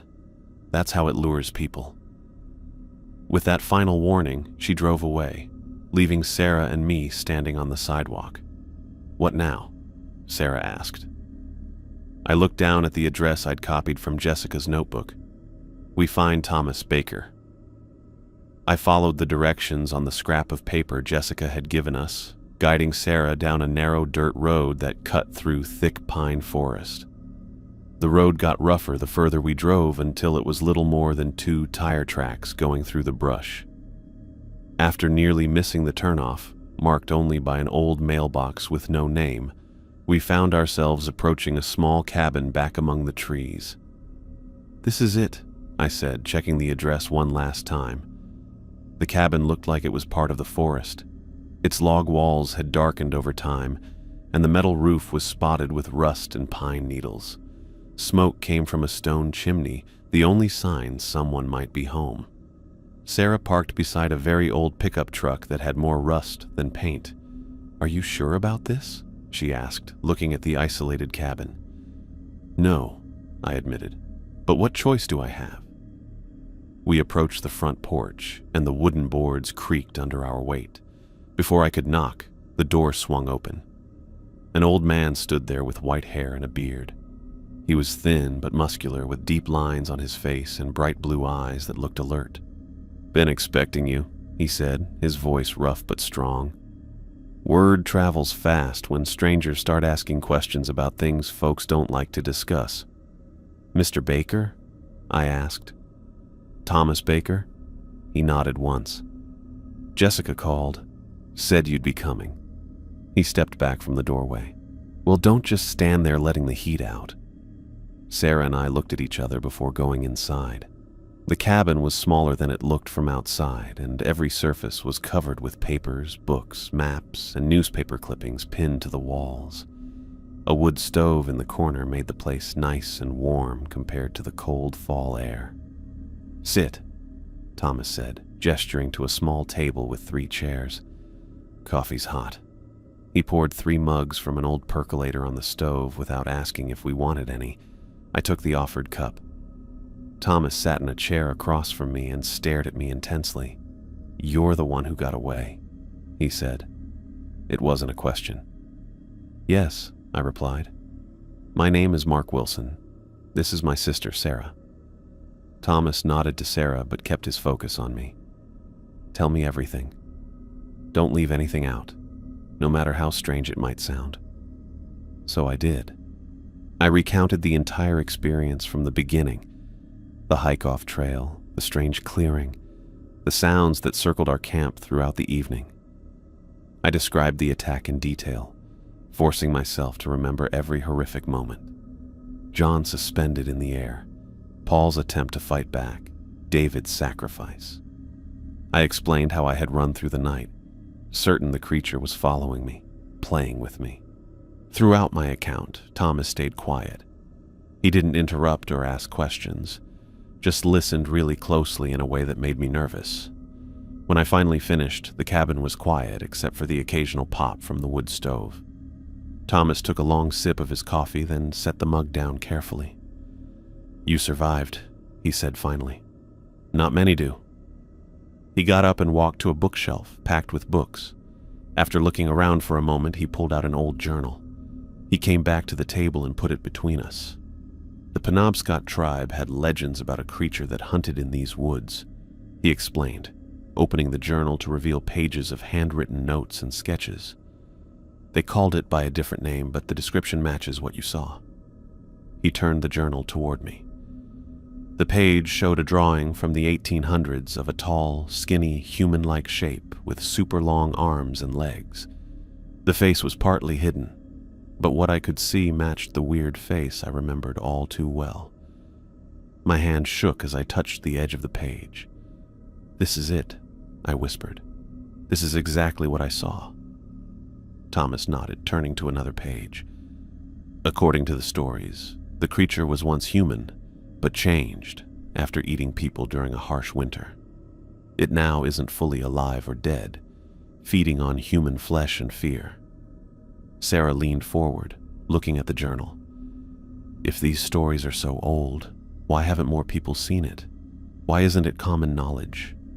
Thomas gave a bitter laugh. "Oh, people have seen it, more than you'd think." He pointed to the walls around us, which I now realized were covered with newspaper clippings, maps marked with red pins, and handwritten accounts. I've been tracking incidents for over 50 years. Bear attacks, missing hikers, unexplained deaths, most of them in the same part of the park. He stood and moved to a large map pinned to the wall. Red markers dotted a specific area, creating a scary pattern. "It stays in one area instead of moving around," he explained. "That's why the attacks happen in the same region. It has an area it thinks belongs to it." I joined him at the map, recognizing the area where our campsite had been. Why doesn't anyone connect these incidents? There are so many. People see what they want to see. Thomas said simply. Bears are real. Getting lost in the woods is real. Those are explanations people can accept. A creature that defies natural law? That's harder to swallow. He tapped the map. Besides, these attacks span decades. Different rangers, different police officers handling each case. No one person sees the whole pattern. Except me. And Jessica, Sarah added. Thomas nodded. Jessica understands. Her father saw it too back in '82. Drove him to drink, then to suicide. I sat back down, feeling shaky. What does it want? Why did it let me live when it killed my friends? Thomas was quiet for a moment, looking at me. The Penobscot believed it feeds on fear as much as flesh. A dead victim provides one meal. A survivor who lives in terror provides sustenance for much longer. I felt a shiver. So it's... what? Saving me for later? Perhaps. Thomas returned to his chair. Or perhaps it's something else. Sometimes it seems to select certain people. Let them go for reasons we don't understand. Like Jessica's father, Sarah said. Thomas nodded. And others before him. Some never see it again. Others... He stopped talking, not finishing his thought. How do we kill it? I asked bluntly. Thomas raised an eyebrow. Kill it? Boy, people have been trying to kill it for centuries. The Penobscot had rituals, protective measures. White settlers tried hunting it with guns and dogs. Nothing worked. Something has to work, I insisted. It's physical. I saw Paul hit it with an axe. It bled. Being able to bleed doesn't mean it can die. At least not by conventional means. Thomas flipped through his journal again, stopping at a page covered with symbols I didn't recognize. The Penobscot believed it could be weakened by certain rituals, certain materials. White ashwood, silver, specific herbs burned in specific combinations. He looked up at me with a serious face. But weakening isn't killing. And hunting this thing means going back into its territory, where it has every advantage. I can't just do nothing, I said, my voice rising. It killed my friends. It's killed others. It'll kill again. Thomas looked at me for a while. You're right about that. It will kill again. He closed his journal and stood up. Let me show you something. He took us to a back room of the cabin that was a small office. While the main room was messy, this one was super organized. Filing cabinets were against one wall with each drawer labeled by year. On the desk was a computer that looked really modern compared to the old-fashioned stuff in the rest of the cabin. Thomas opened one of the filing cabinets and took out a folder. 1973. A group of college students on a weekend hiking trip. 4 went in, 1 came out. He put the folder on the desk and opened another drawer. 1988. A family of 5 camping. Parents and 2 children killed. 1 child survived. He put another folder on top of the first one. He kept pulling out folders and making a pile on the desk. 1995, 2002, 2008, 2014, 2019. All of them were about people who died and the few who lived through it. I've interviewed every survivor I could find, Thomas said, his hand resting on the stack of folders. Most wouldn't talk about what they saw. Those who did were rarely believed. Some ended up in psychiatric facilities. Others, like Jessica's father, took their own lives. He turned to face me directly. This thing has been hunting these woods for generations. It's patient, it's intelligent, and it doesn't fight fair. Neither will I said, meeting his gaze. Thomas's expression softened slightly. You remind me of myself 50 years ago. I was a park ranger then. Saw something I couldn't explain while out on patrol. No one believed me, so I started looking for answers on my own. He gestured around the room. Been looking ever since. Have you ever tried to hunt it? Sarah asked. A shadow passed over Thomas's face. Once, 1977. I convinced 2 other rangers to help me. We thought we were prepared. He shook his head slowly. We weren't. They died badly. I only survived because I fell into a ravine, and the creature couldn't reach me. Spent 3 days hiding before I could make it back to civilization." He returned to the main room, and we followed. The afternoon light was fading through the cabin's small windows. "I should get you back to town before dark," Thomas said, glancing outside. "These roads aren't safe at night, even without monsters to worry about." As we got ready to go, Thomas went into another room and came back with a small cloth bag that he gave me. "Penobscot protective charm," he explained. "Might help, might not, but it can't hurt." I put the bag in my pocket and thanked him. When we stepped onto the porch, Thomas grabbed my arm really hard, his fingers gripping my sleeve. "It knows your scent now," he warned, his voice low and urgent. "And it doesn't like survivors. Be careful." The drive back to the motel was quiet. Both Sarah and I lost in our own thoughts. The information Thomas had shared was overwhelming, confirming my worst fears while raising new questions. The creature was real.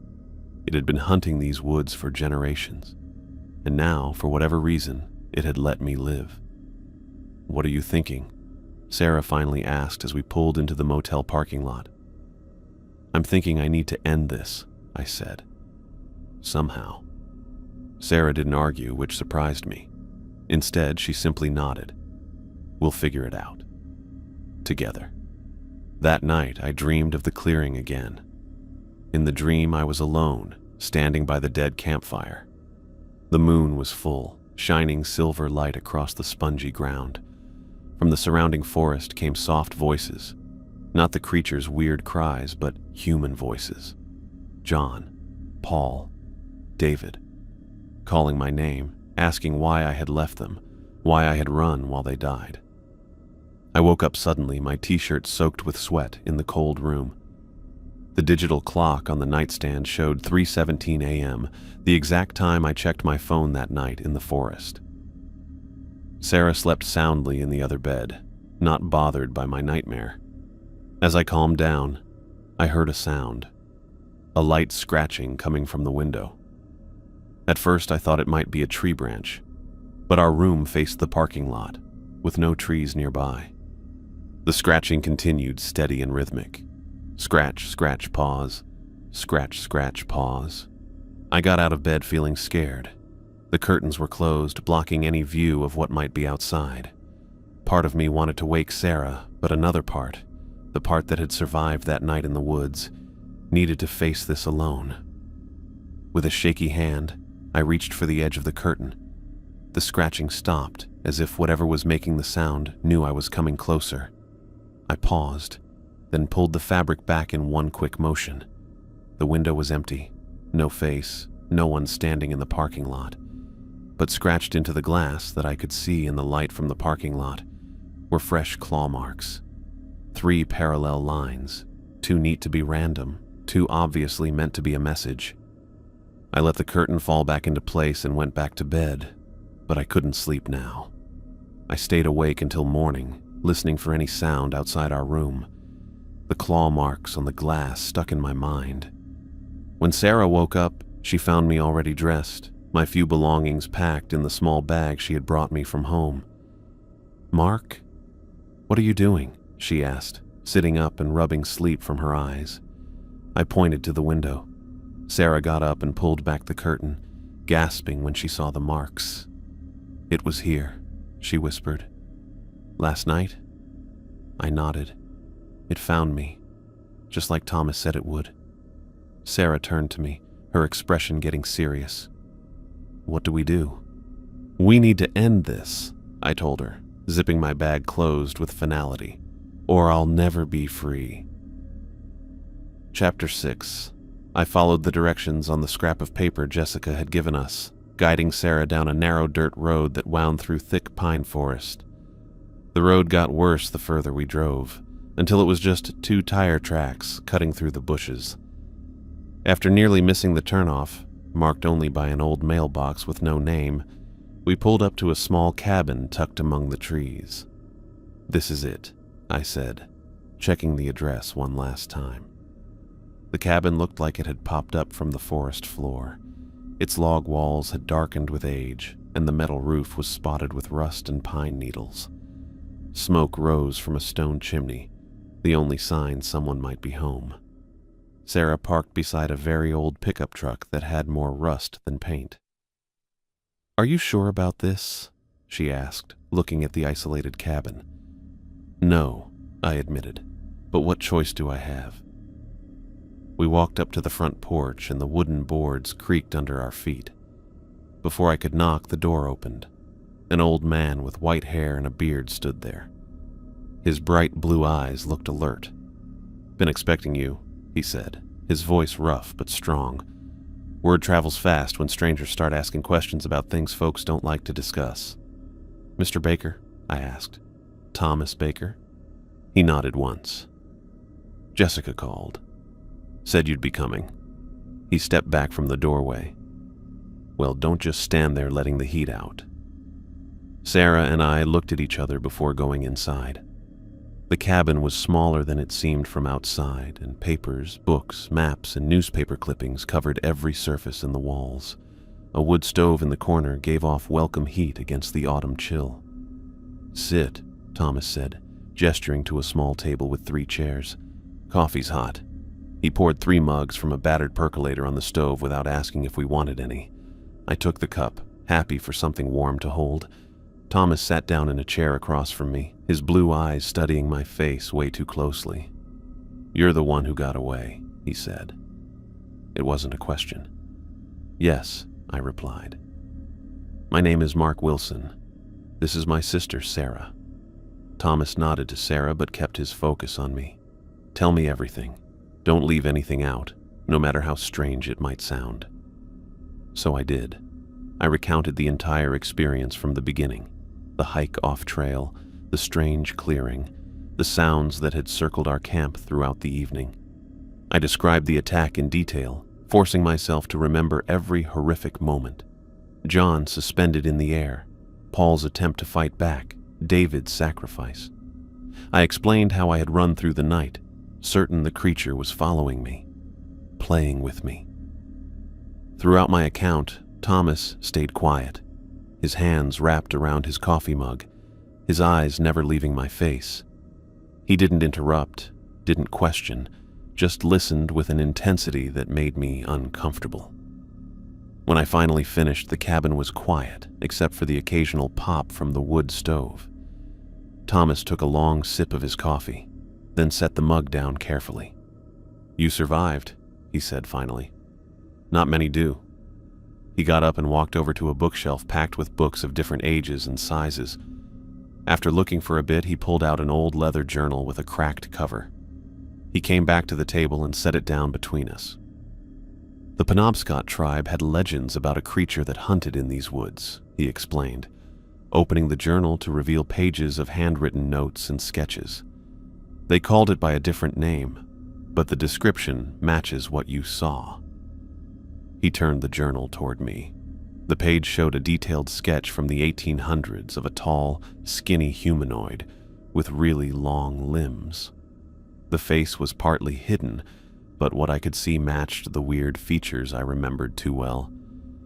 My hand shook as I touched the edge of the page. "This is it," I whispered. "This is exactly what I saw."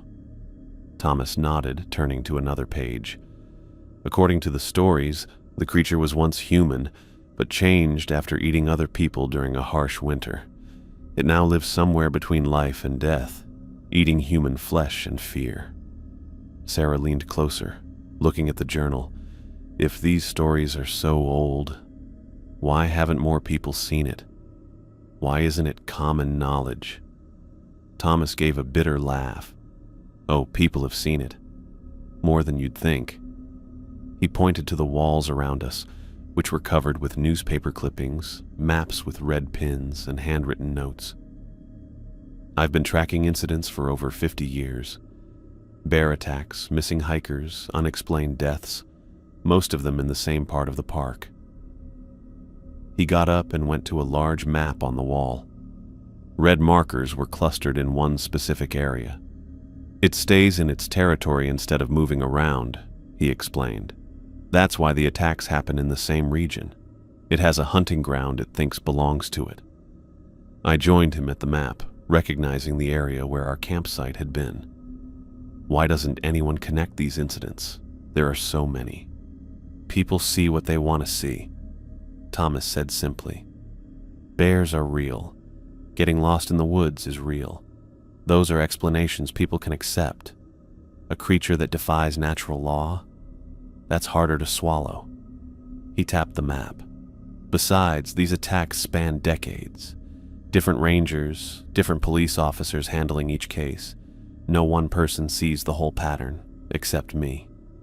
And Jessica, Sarah added. Thomas nodded. Jessica understands. Her dad saw it too back in '82, drove him to drink, then to killing himself. I went back to my seat feeling shaky. What does it want? Why did it let me live when it killed my friends? Thomas was quiet for a moment, looking at me with his blue eyes.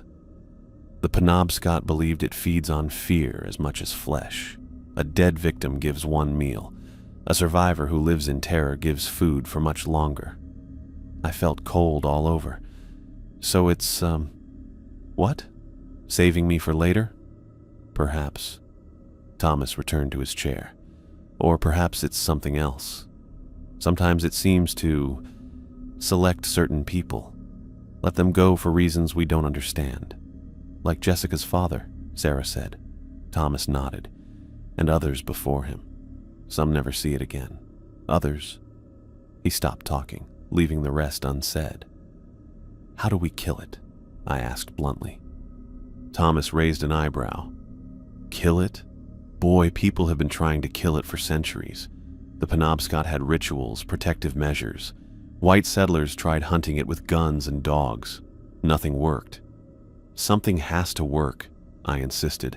It's physical. I saw Paul hit it with an axe. It bled. Being able to bleed doesn't mean it can die. At least not by conventional means. Thomas flipped through his journal again, stopping at a page covered with symbols I didn't recognize. The Penobscot believed it could be weakened by certain rituals, certain materials. White ash wood, silver, specific herbs burned in specific combinations. He looked up at me, his expression grave. But weakening isn't killing, and hunting this thing means going back into its territory, where it has every advantage. I can't just do nothing, I said, my voice rising. It killed my friends. It's killed others. It'll kill again. Thomas looked at me for a long moment. You're right about that. It will kill again. He closed his journal and stood up. Let me show you something. He took us to a back room of the cabin, which turned out to be a small office space. Unlike the messy main room, this one was super neat and organized. Filing cabinets lined one wall, each drawer labeled by year. A desk held a computer that looked surprisingly modern compared to the rest of the cabin's old furniture. Thomas opened one of the filing cabinets and pulled out a folder. 1973, a group of college students on a weekend hiking trip. 4 went in, 1 came out. He put the folder on the desk and opened another drawer. 1988, a family of 5, camping. Parents and 2 children killed, 1 child survived. He added this folder to the desk. He kept pulling out more folders, making a pile on the desk. 1995, 2002, 2008, 2014, 2019. Each folder told the story of people who died and the few who managed to escape. I've interviewed every survivor I could find, Thomas said, his hand resting on the stack of folders. Most wouldn't talk about what they saw. Those who did were rarely believed. Some ended up in psychiatric facilities. Others, like Jessica's father, took their own lives. He turned to face me directly. This thing has been hunting these woods for generations. It's patient, it's smart, and it doesn't fight fair. Neither will I said, meeting his gaze. Thomas's face softened a bit. You remind me of myself 50 years ago. I was a park ranger then. Saw something weird while out on patrol. No one believed me, so I started looking for answers on my own. He pointed around the room. Been looking ever since. Have you ever tried to hunt it? Sarah asked. A shadow crossed Thomas's face. Once, 1977, I got 2 other rangers to help me. We thought we were ready. He shook his head slowly. We weren't. They died horribly.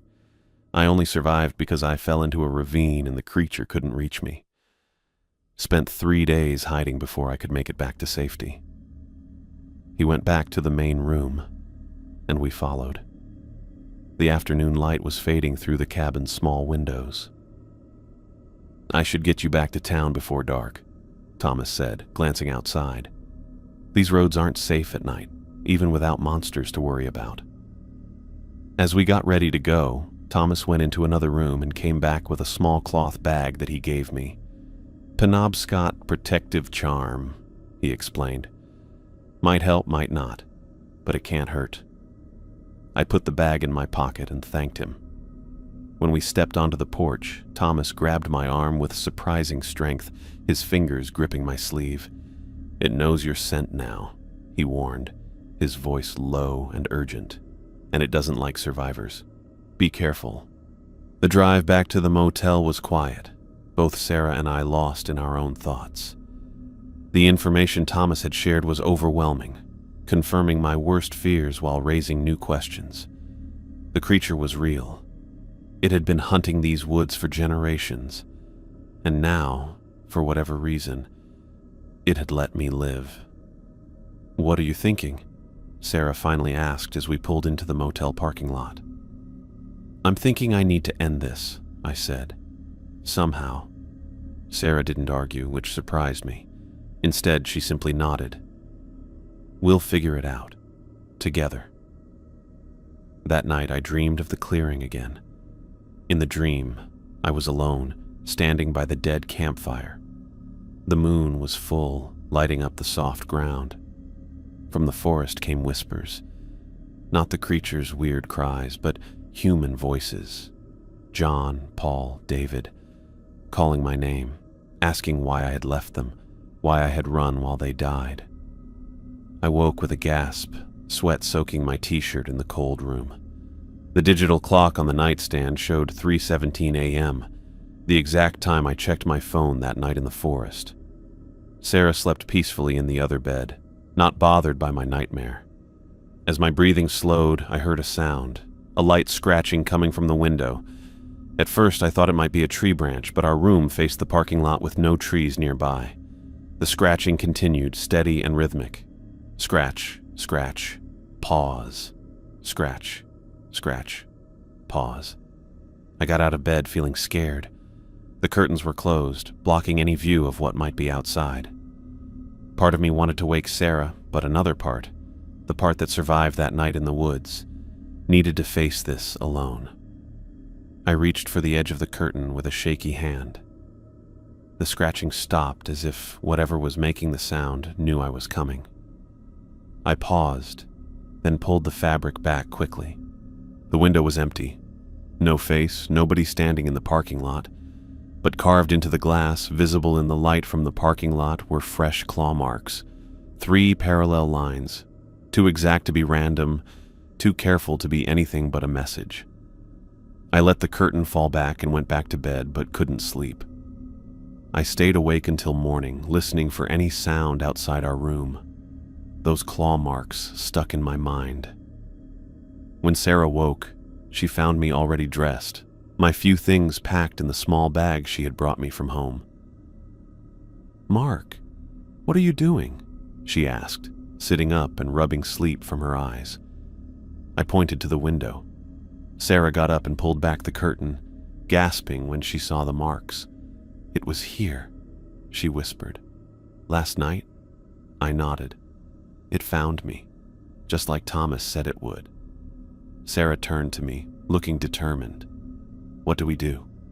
"We need to end this," I told her, zipping my bag closed with finality, "or I'll never be free." "Absolutely not," Sarah said, her voice rising as she paced our motel room. "You can't seriously be considering going back there." I sat on the edge of the bed, the claw marks on our window still visible in the morning light. "I don't have a choice." "Of course you have a choice. We could leave right now. drive back to Boston and what? I interrupted. Wait for it to find me again? Live the rest of my life looking over my shoulder, jumping at every sound? I shook my head. You saw the marks on the window. It found me here. It'll find me anywhere. Sarah stopped pacing and sat beside me. Mark, I understand you're scared. I am too. But going back to where your friends died, deliberately putting yourself in that thing's path, it's suicide. I pulled Thomas's protective charm from my pocket. Maybe, but doing nothing is just a slower death. After a tense breakfast where neither of us ate much, we drove to the Baxter State Park headquarters. The modern log building had administrative offices, a visitor center, and the search and rescue department. I asked for Michael Cooper at the front desk, and 10 minutes later, he came out from a back office, looking surprised. Mr. Wilson, he said, extending his hand. Didn't expect to see you again so soon. I need your help, I told him directly. Michael glanced around the busy visitor center. Let's talk outside. We followed him to a picnic area behind the building, away from tourists planning their hikes. When we were seated at a table far from others, I explained what had happened, our meeting with Jessica, our visit to Thomas Baker, and the claw marks on our motel window. Michael listened without interruption, his expression growing more serious with each detail. When I finished, he leaned forward, lowering his voice. What exactly are you asking me to do? I need to go back, I said. Back to where it happened. And I need people who know what they're doing. Michael sat back, running a hand through his gray hair. You're talking about organizing a hunting party for a creature most people don't believe exists. Yes. He studied me for a long moment. Even if I believed you completely, which, after those tracks I found, I'm inclined to do, this goes against every protocol we have. I can't officially sanction a mission based on this. Then do it unofficially, I pressed. You've seen the evidence yourself. You know something's out there that doesn't match any known wildlife. Michael's jaw tightened. I have responsibilities. A team that depends on me. A reputation built over decades. And how many more people will die if we do nothing? I countered. How many more bear attacks before someone takes this seriously? Sarah leaned forward. Mr. Cooper, my brother isn't crazy. Something attacked his friends, and now it's following him. If there's even a chance this is real, don't you have a responsibility to investigate? Michael looked between us, looking torn. After a moment, he sighed. I can take 2 days of personal leave. That's all I can offer. And I'll need to be selective about who comes with us. I felt so relieved. Thank you. Don't thank me yet, he warned. If we're really doing this, we need Jessica Parker. She knows those woods better than anyone. And from what you've told me, she has personal reasons to help. What about Thomas Baker? Sarah asked. Michael made a face. Baker's reputation in town is complicated, but if he knows as much about this thing as you say, we might need him. He stood up. Give me until this afternoon to make arrangements. Meet me at the Pine Tree Cafe at 4. As he walked away, Sarah turned to me. Are you sure about this? I wasn't sure about anything anymore, except that I couldn't run forever. No, but it's the only plan I've got. We spent the next few hours gathering supplies, solid boots for Sarah, extra warm clothing, flashlights with spare batteries. At a hunting supply store, I purchased a large hunting knife, ignoring the shopkeeper's curious glance at my still healing cuts and bruises. At 4 o'clock, we entered the Pine Tree Cafe. Michael was already there, sitting in a corner booth with Jessica Parker. They both looked up as we approached, their conversation stopping abruptly. Mark, Sarah, Michael nodded as we slid into the booth. Jessica's agreed to help. Jessica's green eyes looked me over. Michael filled me in on your plan. It's dangerous and probably stupid, but I'm in. Thank you, I said. Don't thank me either, she replied. echoing Michael's earlier words. "I'm not doing this for you. I'm doing it because that thing killed my father as surely as if it had torn him apart with its own hands." Michael cleared his throat. "I've arranged for 2 of my most experienced rangers to join us, Carter and Ramirez. They think we're conducting a special investigation into the attack site. They don't know the full story." "And Thomas?" I asked. "I called him," Jessica said. "He's coming, despite my objections. The man is 76 years old. He has no business being out there. He knows more about this creature than anyone," I pointed out. "Knowledge won't matter if he can't keep up," Jessica countered. "But he insisted, and we need his expertise." Michael pulled out a map, spreading it across the table. "We'll enter here, at the same trailhead you used. It's about 6 miles to your campsite. We'll move fast, traveling light. The goal is to reach the site with enough daylight to set up properly." "Set up what?" Sarah asked. "A trap," Michael said simply. "If this thing is real and if it's following Mark, we need to be ready when it comes." Jessica tapped the map. "Thomas is bringing some items he believes will help. Things from Penobscot tradition that might affect the creature." "And if they don't?" Sarah pressed. Jessica and Michael looked at each other. "Then we have rifles," Michael said, "and we run like hell." The plan was set. We would meet at the trailhead at dawn the next morning. As we left the cafe, Jessica pulled me aside. "Are you sure you want to do this?" she asked quietly. "Going back there, facing that thing again, it's not something most people could handle." "I don't have a choice." I repeated the same words I'd told Sarah. "It won't stop coming for me." Jessica nodded slowly. "My father said the same thing. Just be prepared for what you might find.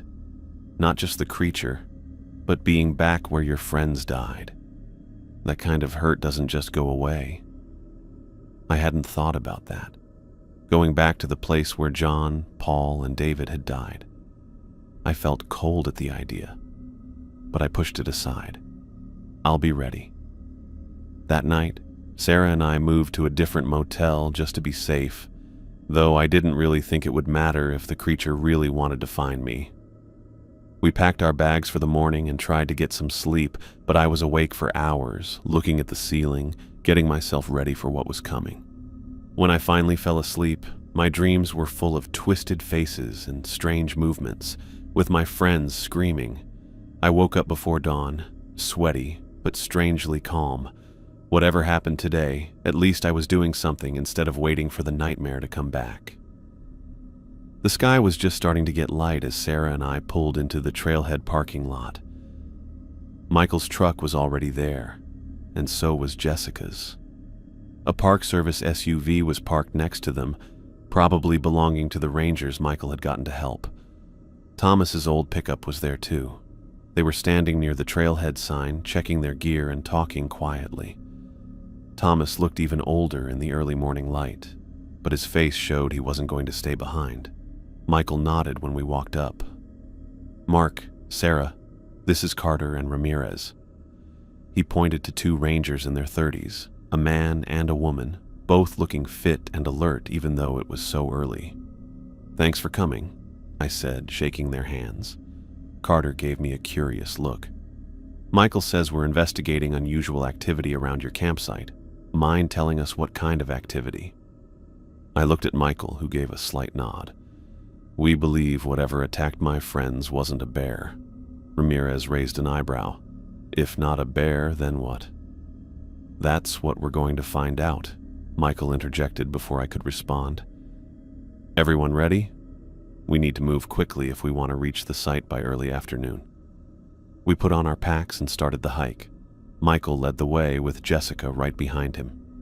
Thomas walked really well for his age, using a big walking stick carved with symbols I didn't know. Carter and Ramirez walked on the sides of our group while Sarah and I stayed at the back.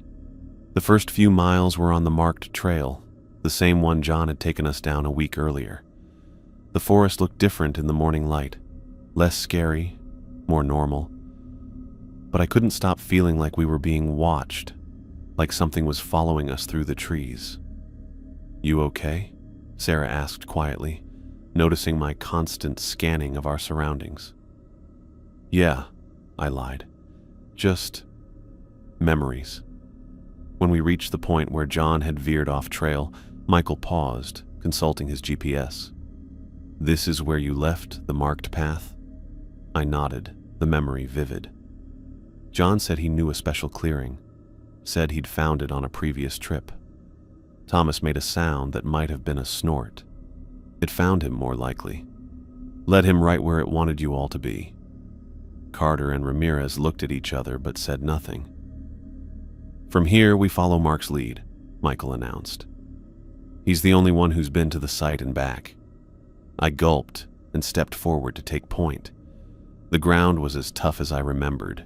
Bumpy ground, thick bushes, fallen logs we had to climb over. But now I saw things I hadn't seen before.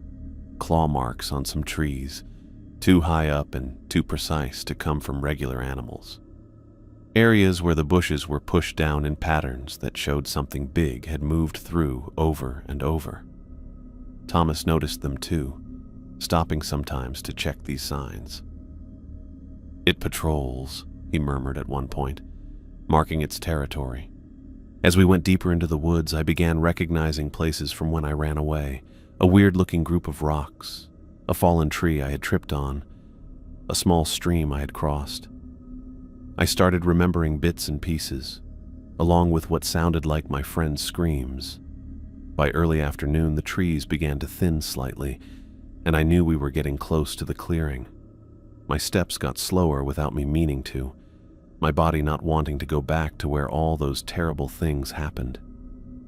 "It's just ahead," I said, my voice barely above a whisper. Michael moved up beside me. "We'll go in first, make sure it's secure." He and the two rangers advanced cautiously, rifles ready. Jessica followed, her own weapon raised. Sarah stayed close to me, while Thomas hung back, looking around carefully. When we finally stepped into the clearing, I was shocked by what I saw.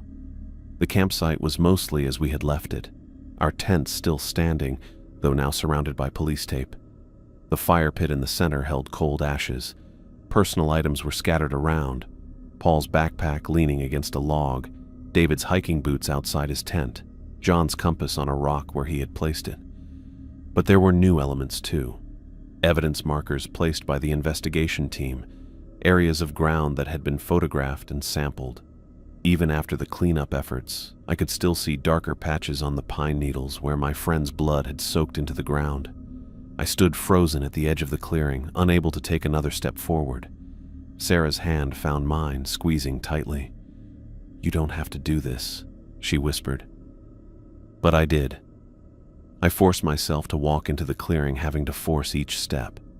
The others spread out, looking at the site from different angles. Carter and Ramirez checked the area like the professionals they were. Jessica took pictures of various marks and signs, while Michael talked with Thomas quietly. Thomas left their conversation and began walking around the edge of the clearing, looking at the ground and the trees around them. He moved slowly, stopping sometimes to touch a tree trunk or check something the rest of us couldn't see. After walking all the way around, he came back to the group looking serious. "It's been here, watching," he said. "Recently too, within the last day or so." "How can you tell?" Carter asked, skepticism clear in his voice. Thomas pointed to several trees at the edge of the clearing. "See those marks? Too high for a bear, too deliberate for random damage. And there." He pointed to an area of disturbed pine needles. Something large moved through there, watching the police work. "Could be anything," Ramirez said. "Deer, moose." "It's not," Thomas cut her off. "I've been tracking this thing for 50 years. I know its signs." Michael checked his watch. "We have about 3 hours of daylight left. Let's set up camp." "Here?" Sarah asked, looking around the clearing with apprehension. "Where it happened?" "That's the point," Jessica said quietly. "We're creating a deliberate trap, with ourselves as bait."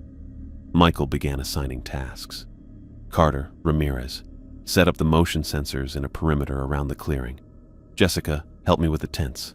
Mark, Sarah, gather firewood but stay within sight of the clearing. Thomas, I have my own preparations to make, the old man said, moving to a flat rock at the edge of the clearing. He opened his pack and began removing various items: small cloth bags, bundles of dried herbs, a knife with unusual engravings on the blade. Sarah and I picked up fallen branches from just past the tree line, staying close to the others.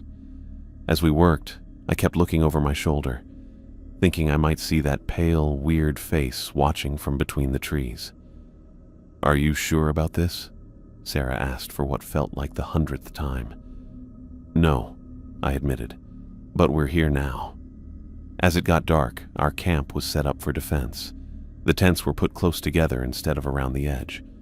We put motion sensor cameras to watch all approaches. The fire was built bigger than needed, giving us plenty of light. Michael gathered everyone around the fire. We'll set up watches, 2 people at a time, 4-hour shifts. Carter and Ramirez will take first watch. Jessica and I will take second. Mark and Sarah will take third. Thomas, I'll keep my own schedule, Thomas interrupted. What I need to do requires specific timing. Michael looked like he wanted to argue, but nodded instead. Everyone else should try to rest, but remain dressed and ready. Keep your weapons close. As darkness fell completely, the forest around us grew silent. The same unnatural silence I remembered from that first night. Carter and Ramirez took up positions on opposite sides of the fire, rifles across their laps. The rest of us went to our tents, though I doubted anyone would sleep. Sarah and I shared a tent, our sleeping bags laid out side by side. We lay in silence, fully clothed, listening to the occasional pop of the fire and the soft murmur of voices as Carter and Ramirez spoke quietly outside. What do you think will happen? Sarah whispered. I don't know, I replied honestly. But whatever comes, we're more prepared than we were before. Hours passed in tense silence. I must have dozed off even though I tried to stay alert, because I jerked awake suddenly, unsure what had disturbed me. Sarah was still beside me, her breathing even but too controlled for sleep. Then I heard it, the sound that had haunted my nightmares for the past week. That unnatural cry traveling through the trees, part howl, part scream, ending in those strange clicking sounds that no known animal could make. I sat up quickly. Sarah's hand found mine in the darkness. It's here, I whispered. Outside, I heard the low whistle Michael had set up as our alert signal. Sarah and I grabbed our flashlights and our weapons, a rifle for her even though she hadn't used one much, and another for me. We came out of the tent to find the others already in a circle, backs to each other, looking outward toward the darkness beyond the firelight. I took my spot between Sarah and Jessica, raising my rifle.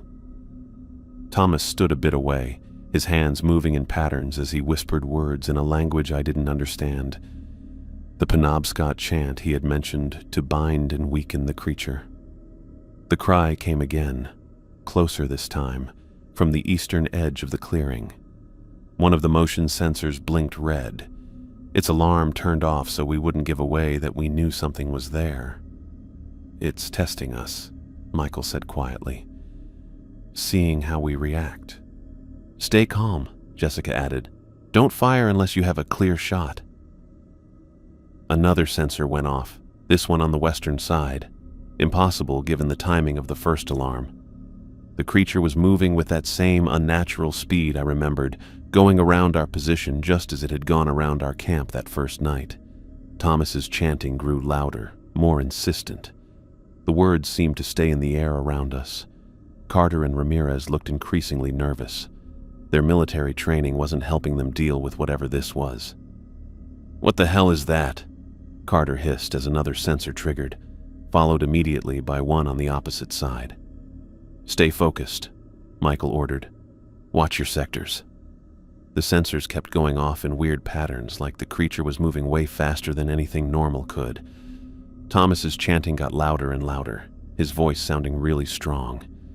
And then, suddenly, all movement stopped. The sensors went quiet. Everything was still. "It's toying with us," Jessica whispered, "just like it did before."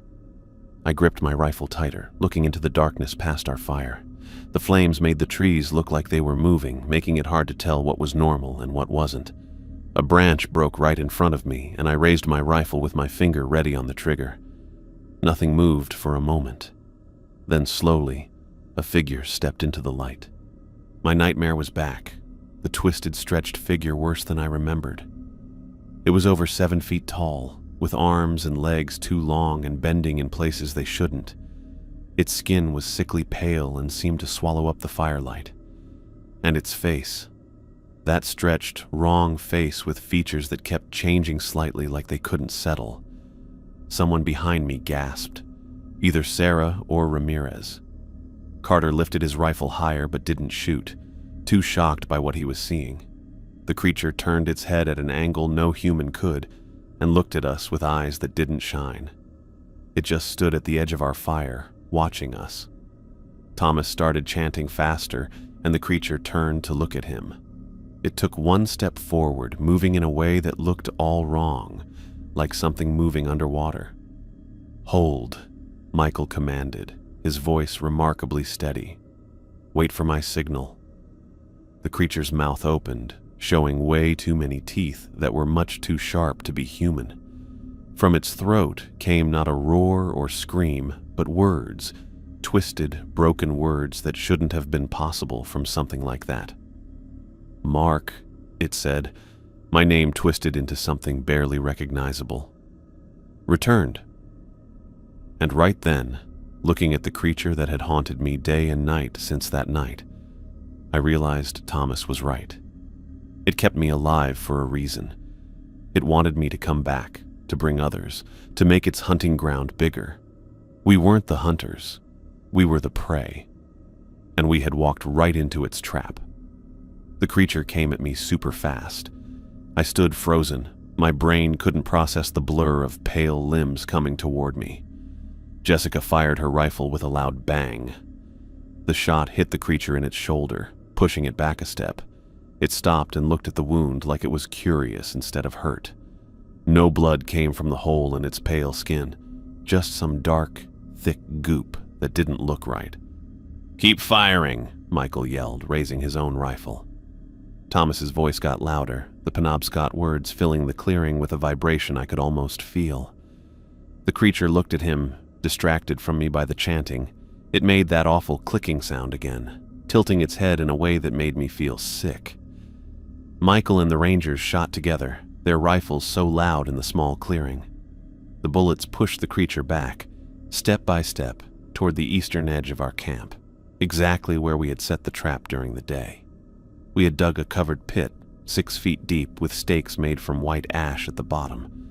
Thomas had said the wood would hurt the creature, though none of us were sure if we should believe him. "Keep pushing it back," Michael called, ejecting a spent shell and chambering another round. The creature moved again, not the slow, careful movements from before, but a sudden blur of speed that made it almost impossible to follow. One moment it stood at the edge of our circle of light, the next it was beside Carter, its long arm grabbing him by the throat. The ranger's scream stopped as the creature lifted him off the ground with impossible strength. With barely any effort, it threw Carter against a huge pine trunk 20 feet away. The sound when he hit was sickening, a wet crack that I knew right away meant broken bones. Carter fell to the ground limp and didn't move. "Carter!" Ramirez screamed, turning her rifle toward the creature with renewed fury. The clearing erupted in gunfire. Jessica and Michael moved forward, pushing the creature back toward the hidden pit, while Ramirez provided covering fire. The impacts weren't stopping it, but they were slowing it down, forcing it to move where we wanted. Thomas never stopped chanting, his old voice growing louder and more commanding with each syllable. I stood slightly behind him, rifle at the ready, my eyes locked on the creature's distorted body. A movement caught my eye. Sarah had broken from our defensive line, circling wide to my right. She held the flare gun we'd brought for emergencies. The original plan had been to use it as a signal if we needed to call for help, But Sarah had other ideas. She raised the gun, aiming directly at the creature's face. "Sarah, no!" I yelled, but it was too late. The flare shot from the gun with a whoosh, flying across the clearing in a bright red light. It hit the creature right in the face, bursting into blinding sparks. The creature jumped back, its arms going up to cover its face as it let out a scream that made me freeze. "Now, Mark!" Thomas shouted, breaking his chant just long enough to give the command. I dropped my rifle and grabbed the spear Thomas made earlier. It was white ash wood with a silver tip. Some symbols were carved on it, and they looked bright in the firelight from when Thomas did his blessing thing at sunset. I ran at the confused monster before I could think about it. Everything in me wanted to run away, but remembering my dead friends kept me going. The monster was still scratching at its face, trying to get the burning phosphorus out of its eyes when I got to it. I stabbed the spear into its chest as hard as I could. It was harder than I expected. Not like normal flesh at all. I thought for a second that it wasn't going to work. Then it went in, and the silver tip went deep into the monster's body. Everything got quiet. The monster stopped moving, its weird arms just frozen there.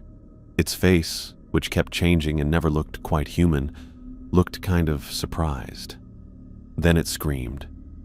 The noise hit the whole clearing hard, knocking pine needles off trees and scaring birds away from really far off. It wasn't just loud, it felt completely wrong. The monster's body started twisting in impossible ways. I moved back quickly, tripped on a root, and fell while the monster was thrashing around. It tried to pull out the spear but couldn't. Every time it touched the wood, it pulled away like it hurt. Thomas ran up pretty fast, taking out a small leather pouch from his jacket. He threw what was inside, some herb mixture, right onto the monster. As soon as it hit, bright blue fire spread all over its pale skin. The fire spread fast all over the monster. Its screams started to sound weirdly like singing with many different tones. The fire wasn't normal. It was blue-white and seemed to make the monster fold into itself instead of just burning it. We just stood there watching as the thing that killed my friends, haunted my dreams, and brought us back here shrank down until there was just a pile of gray ash on the ground. The spear was sitting on top, with its tip turned black. The quiet afterward felt really strange. Nobody moved or said anything for a few seconds. Then Ramirez ran over to where Carter was lying against the tree. "He's alive," she called, her fingers pressed to his neck. "But his back, I think it's broken." Michael rushed to help, his training taking over. "We need a backboard, something flat and rigid to stabilize him." Jessica was already moving toward the packs. "The tent poles. We can lash them together with the guy lines." I stood staring at the pile of ash, unable to fully process what had just happened. Sarah appeared at my side, her hand finding mine and squeezing tight. "Is it really over?" she whispered. Before I could answer, Thomas knelt beside the ash pile with a stone container about the size of a coffee mug. He started scooping the ashes into the container very carefully. "What are you doing?" I asked. "It's not over until these are properly disposed of," Thomas replied without looking up. "They must be scattered in running water, a river preferably, or it might find a way to reform." "Reform?" Sarah's voice had a slight tremor. "How is that possible? We saw it die, or whatever just happened." Thomas sealed the container, tying down the stone lid with a leather strap. "It's not alive like we are, so it doesn't die like we do." He stood up and put the container in his pack. The Penobscot thought it exists between worlds. Not completely in ours, not completely in the next. The ritual in the spear pulled it fully into our world, making it weak. The herbs destroyed its body, but its essence is still in the ash. Michael yelled from where he and Jessica were helping Carter. "We need to get him out of here. He needs medical help now." I looked around our camp, our circle now broken, with gear thrown everywhere from our fight. The sky was getting lighter, with the first bits of dawn showing through the trees. "We'll need to carry him out," Michael continued. "It'll take all of us, rotating carriers, to handle the weight over that distance." "What about—" I gestured to where the creature had fallen. "It's contained," Thomas said, patting his pack. "For now." As Jessica and Ramirez finished securing Carter to the makeshift backboard, Michael pulled me aside. "We need to talk about what we tell people." I knew what he meant immediately. The official story. He nodded. "Carter has a broken back. That's real and needs explaining.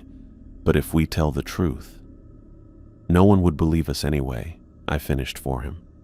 "Worse than that, they'd think we were crazy, dangerous even." His eyes drifted to Carter, and he deserves better than spending the rest of his life being studied by psychiatrists because he was part of a group that claimed to fight a monster. I looked around at our small group of survivors: Sarah, Jessica, Ramirez, Thomas, and Michael. "A bear attack," I said finally, "just like they assumed with my friends." Michael nodded, relief visible in his tired eyes. "A large male black bear, probably the same one that killed your group initially. We came back to investigate. It returned to the site and attacked again." The story would hold. There was enough real evidence: Carter's injuries, our fired weapons, the signs of struggle in the clearing. The impossible parts would remain our secret. Dawn broke fully as we prepared to leave, with sunlight coming through gaps in the eastern trees. We gathered what essential gear we could carry, abandoning the rest to make room for Carter's stretcher. Before we left, I looked back at the spot where the creature had fallen. Nothing remained. No sign of the ash, no mark on the ground. Nothing to indicate that something terrible and impossible had died there. Thomas caught me looking. "It wasn't from our world," he said quietly. "Not originally. Things like that, they don't leave the same traces. 6 of us had hiked in yesterday. 6 would hike out today, though not the same 6. 1 injured, 1 carried in his ash form in Thomas's pack. As we lifted Carter's stretcher and began the long journey back toward civilization, I found myself looking around at the trees for signs of something. Anything. "What are you thinking?" Sarah asked, adjusting her grip on the stretcher handle. "I'm thinking about legends," I replied honestly. "About all the stories people tell about things in the woods, things in the dark. How many of them might be real?" She didn't answer, but her expression said enough. Once you've seen one impossible thing, the world never looks quite the same again. We walked slowly through the morning forest, taking turns carrying Carter, who kept passing out and waking up. No one talked much except about the trail or when to switch who was carrying him. Each of us was thinking about what we'd seen in our own way. I knew we'd agreed on our story: a bear attack, nothing more. It was simpler, safer, more believable. But as we walked toward the ranger station and back to normal life, I couldn't help wondering what other creatures from old stories might actually be out there somewhere. Or maybe they were wondering about us.